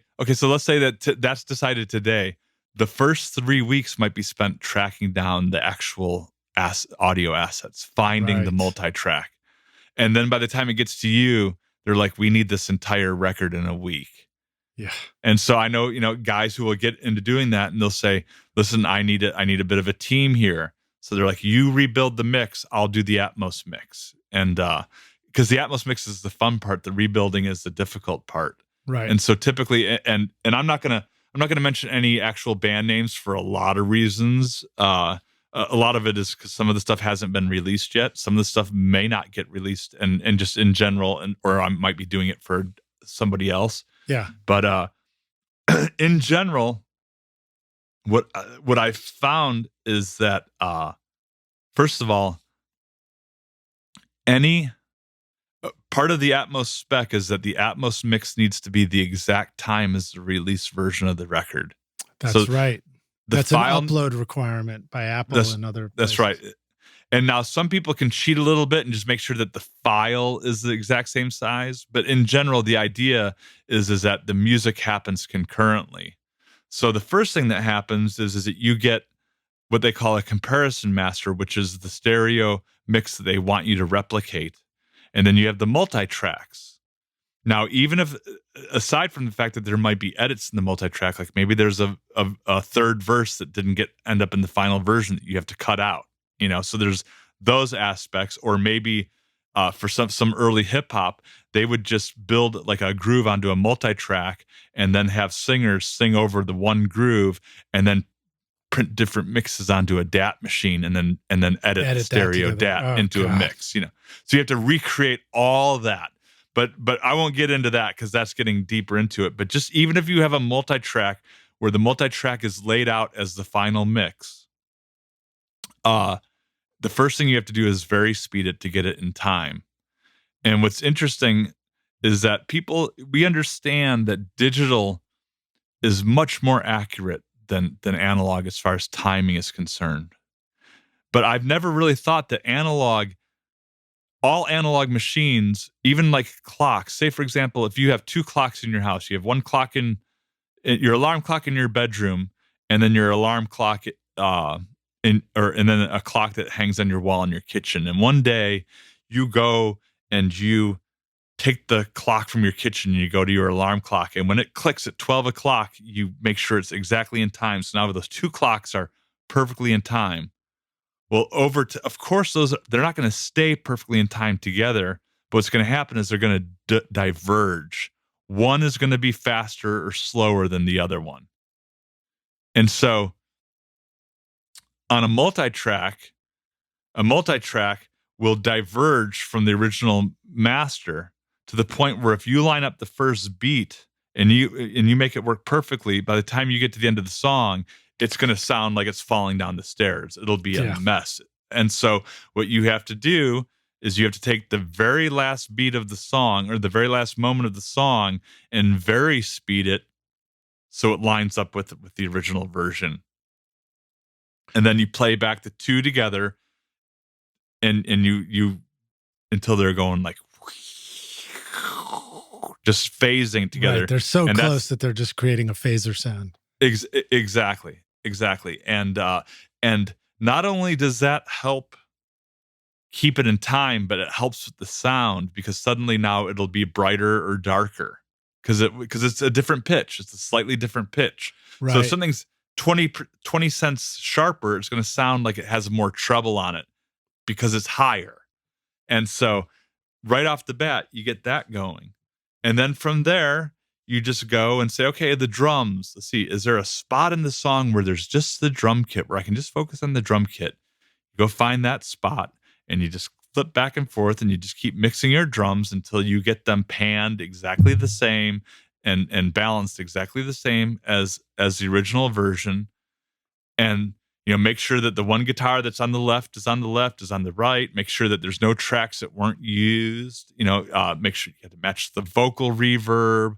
Sometimes, if it's a record that has articles, I'll go online and type mix online classic tracks, and if I can read an article about the way the record was made, that might be helpful to know, was this mixed on an SSL or was it mixed on a API? Then if it's mixed on an API and it was mixed at this studio and they had 2 compressors and a plate reverb, then I tell my plugins I can only have 1 plate reverb and I can only use 2 compressors on this entire mix. Nice. And you just keep working on it and just by ear refining it until you get to the point where you're flipping back and forth between your live mix and the original mix, and you can't tell the difference between the two.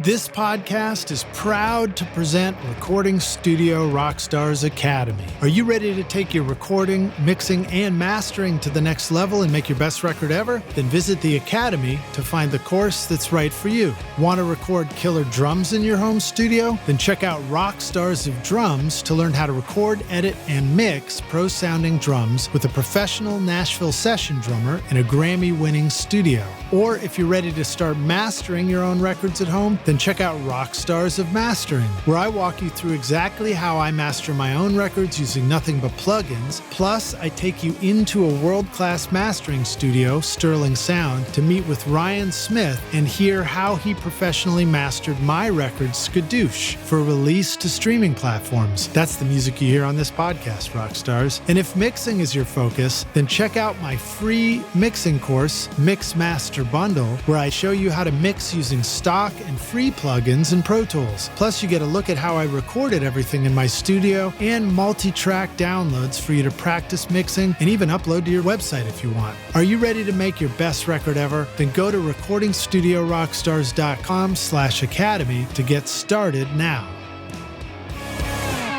You had made a note before this interview, this line, doing more with less gear. That sounds like that's tapping into that concept too. Well, and that's what I've come to learn is that there's much less outboard gear. In other words, the sound of the record is built into the multi-track for most of these classic recordings, all the good ones. And so at that point, you're just matching pans and volumes and maybe doing a little bit of EQ touch up here and there, but not nearly as much as you would think. And yeah, just there wasn't 25 compressors on 25 tracks or there was 2. There was one on the lead vocal, sometimes not even that. Sometimes you would just keep simplifying it, and then you take stuff off and you go, okay, now this sounds like the mix. Yeah, at least you're not missing the Melodon file that they used for the vocal. Yeah, no. Well, I did have one record that I rebuilt that was done in 2002, and it had a bunch of amp farm all over it. So when I opened up the multi-tracks, the guitars were going plunk, plunk, plunk, plunk, plunk, just sounding terrible. And then fortunately, they still make amp farm, and so I was able line to 6, right? Yeah. So I was able to upgrade my license. And when I did that, boom, it popped in, and the guitars, they actually sounded really good. It was actually I was like, oh, this sounds better than I remembered. I remember when Amp Farm came out being so amazed by that stuff. And then also quickly realizing this is not going to work for rock guitars. I mean, I guess it depends on which ones you did. And it does now, but at the time I remember it was a good tremolo reverb, an effecty guitar really moved well on those. Well, and I find in that era, what it seemed to be is if you were going to layer guitars on top of each other, eventually it would just all turn into like a cloudy mess. But like to use it for a track here or there worked great. But if you said, no, I'm going to make this record and everything's going to be through Amp Farm and there's going to be like 10 tracks of guitar in every song, that would be difficult to mix because it all just turns into hash. Yeah, it was probably because of the whole Nyquist EQ filter and, aliasing folding back down from overtones and harmonics and stuff like that. And I'm saying that not as a scientist, but just as, yeah, who knows? Maybe throwing that out there. Yeah, I don't know why. But in general, doing the rebuilds opened my eyes to that. There's not as much. People weren't just plugging in gear just to plug it in, and then there wasn't as much automation as you would have thought there would be. And even the whole like all hands on deck with everybody. I know that was the way some records were made, but not that much. Not as much as you would think. Yeah. That's fascinating. Well, so now once you rebuild it and you feel like, if I'm hearing you correctly, you want to get it to a starting place that at least is like where the record left off when it was originally created. And then from that point on, the next step is, okay, now how does this become, a surrounding sound, or how do we convert this into Atmos? Those kinds of questions. Yeah, and then you start thinking about how to spatialize it, and there's things that I've done, and that just talking with my other Atmos friends. We have like a little informal group of guys that meet up every now and then, and especially when it was new, and we were all just learning, how to route audio from Pro Tools into the renderer, and how to like not how to do it aesthetically, but literally how to actually get the equipment working, get the software all talking to each other. Like joining the analog tape alignment club. Sort of, yeah. And figuring out how to get your audio file not rejected, because there's very strict overall levels that you have to adhere to. All those things, but just creatively, what we've come to learn is that like rhythmic elements, like bass and drums and rhythm guitar, they syncopate together and they percolate together in a way that if you take a rhythm guitar and you put it behind you while the drums and bass are in front of you, the groove is gonna feel different and the record is gonna feel different. So you don't really want to do that. You know what I mean? You have to.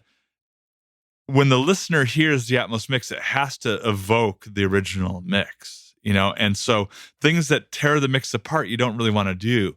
But oohs and ahs and backing vocals and synth pads and stuff like that, those things you might want to put behind you or above your head, or a guitar solo could sort of, or like, well, the classic is the Rocket Man where the pedals steal, like the little transition moments, those can move. Mm-hmm. But you don't want to take like a lead vocal and decide, I'm gonna have this lead vocal spin around my head a little bit. That's a terrible idea. It sort of evokes the question of what would you do if you were actually in the space. I'm just, when you described the rhythm section percolating together, I immediately imagined, okay, you just take one element of that. If you're playing rhythm guitar, this is a guitarist, and you want to really lock in, you get as close as you can to the drummer. You start like leaning over the drum set and getting in his face. And it's like, it makes sense sonically too, right? Yeah. Well, you want to, it all needs to interact with each other in the right way. And if you spread them out across different speakers, then the interaction sounds different and will feel different to the listener. So, you want to be a little bit careful to figure out what elements you really want to separate and which elements you want to keep together. Very cool. Well, we have been going for a good long stretch here. Yeah. Before we finish though, is there any more stuff about your new Atmos room you want to give a shout out to that we haven't talked about yet? Are there any particular tools that you're using in your setup that you're super happy about? For myself, when I did my Atmos room, I wanted to I wanted to keep at least my left and right speakers exactly what I normally use for stereo. And so I have a pair of old Tannoy AMS 10s that I bought off Joe Chiccarelli. And then I bought his spare pair. So those became my rears. And for a while I was working in quad on like film scores. Uh, maybe a shout out is, it was hard to find those speakers and they're not cheap. So when I went with my side speakers, Behringer has actually bought the Tannoy name, and they've come out with their version of Tannoys called Golds, Gold 7s and 8s. And I think I paid like $500 for a pair of these just for my side speakers. And they sound incredible. They're great sounding speakers. And so I would recommend, I'm not really in the habit of recommending speakers to anybody because everybody gets what they're used to hearing. And then that becomes their reference. And, but these were shockingly good for not a lot of money. And there's a couple other speaker manufacturers that have really high performance speakers because you're going to need 12 of them. You're going to need a lot. Two behind you, two to the side, two behind you, and then four up top. And you could even there's like a wide position left, and if you wanted to do a 9.1.4 system, there's actually you could actually spread speakers out even wider. But I would encourage people to, if you want to mix an Atmos, I really think you need to have a speaker array. I don't see how anyone could do it on headphones. You would be guessing. You'd be guessing how it would sound good. But if you can look around and see what you have and see how to incorporate what you already have, one of the other big challenges is finding an interface that you can turn. It's as simple as a knob that turns up all 12 speakers at the same time is right. Apollo's up until recently didn't do it, and then they finally built it into the software, and I think only you have to have their 16 in and out do it. So it's taken a while for the manufacturers. Antelope has a product now that is a really good Atmos interface, but yeah, the challenge is getting a knob that has 12 outputs all on one knob. Yeah, it's so funny. It makes sense to hear you say it, but you just wouldn't think of that at first. You just think we're so used to the knob volume. We never really think about what it's doing, but for a long time, it's just been sending a left and a right somewhere. And now it's got to send a whole bunch to a whole bunch of places. But I think one, is it fair to say that a takeaway for us too is while we might have, grown up experiencing some surround setups in our home theater, for example, where you had maybe a pair of speakers up front, but then you had these little satellites around you. That's not the way to think of mixing an Atmos. With Atmos, you want your speakers to all be similar or not necessarily so, or somewhere in the middle. I know you described different brands, but as far as like teeny tiny ones around you, behind you, and big ones up front, or is it ideal to have them all be similarly sized? I think the ideal would be to have them. The ideal would probably be to have them all be exactly the same, but that's not really practical. For one, it's difficult to take really heavy speakers and mount them, up high for your height speakers. Yeah, I think your left and right and center speakers need to be speakers that are designed to move some air. I think that there's less bass that's going to be mixed into the sides and rears and tops. So those speakers don't need to have quite the bass performance that the other ones would need to. Even people who have high-end PMC and ATC systems, as you get into the rears and sides, those speakers don't have the same specs as the front ones. Right. I don't know if that's answering your question. I think so. Yeah. And my friend Robin has a pair of the really massive ATCs up in front as left and rights. And I imagine trying to dangle those from ceilings and around would just be insane anyway. But it does make sense. I think like low end, it still kind of folds down to the subs and stuff. And that's, you have to learn how to work with the sub, even if you don't like. I'm not a big fan of subwoofers for stereo mixing because I think that they can, if it's very difficult to get them balanced with your main speakers. Yeah. And if you don't do it just right, you're gonna think you have low end in your mix that you don't have, but you just have it. Your monitoring is adding low end that isn't actually there. But for Atmos mixing, you definitely are going to need it. You're going to want a little bit of your kick drum to go through there, and that you're going to have to set the filter yourself. And yeah. Well, I got a lot to learn. I'm going to have to get into it at some point. I haven't gone there yet. But well, Ken, I think want to just say thank you so much for coming and hanging with us on Recording Studio Rockstars again. It's always a pleasure to hang out with you. Let the Rockstars know, where can they go check out more of your stuff? Where would you like them? What if they're ready to just mix their next hit record, or they just need something in Atmos? Where should they find you? They can reach out to me. Ken Sluiter at mac.com.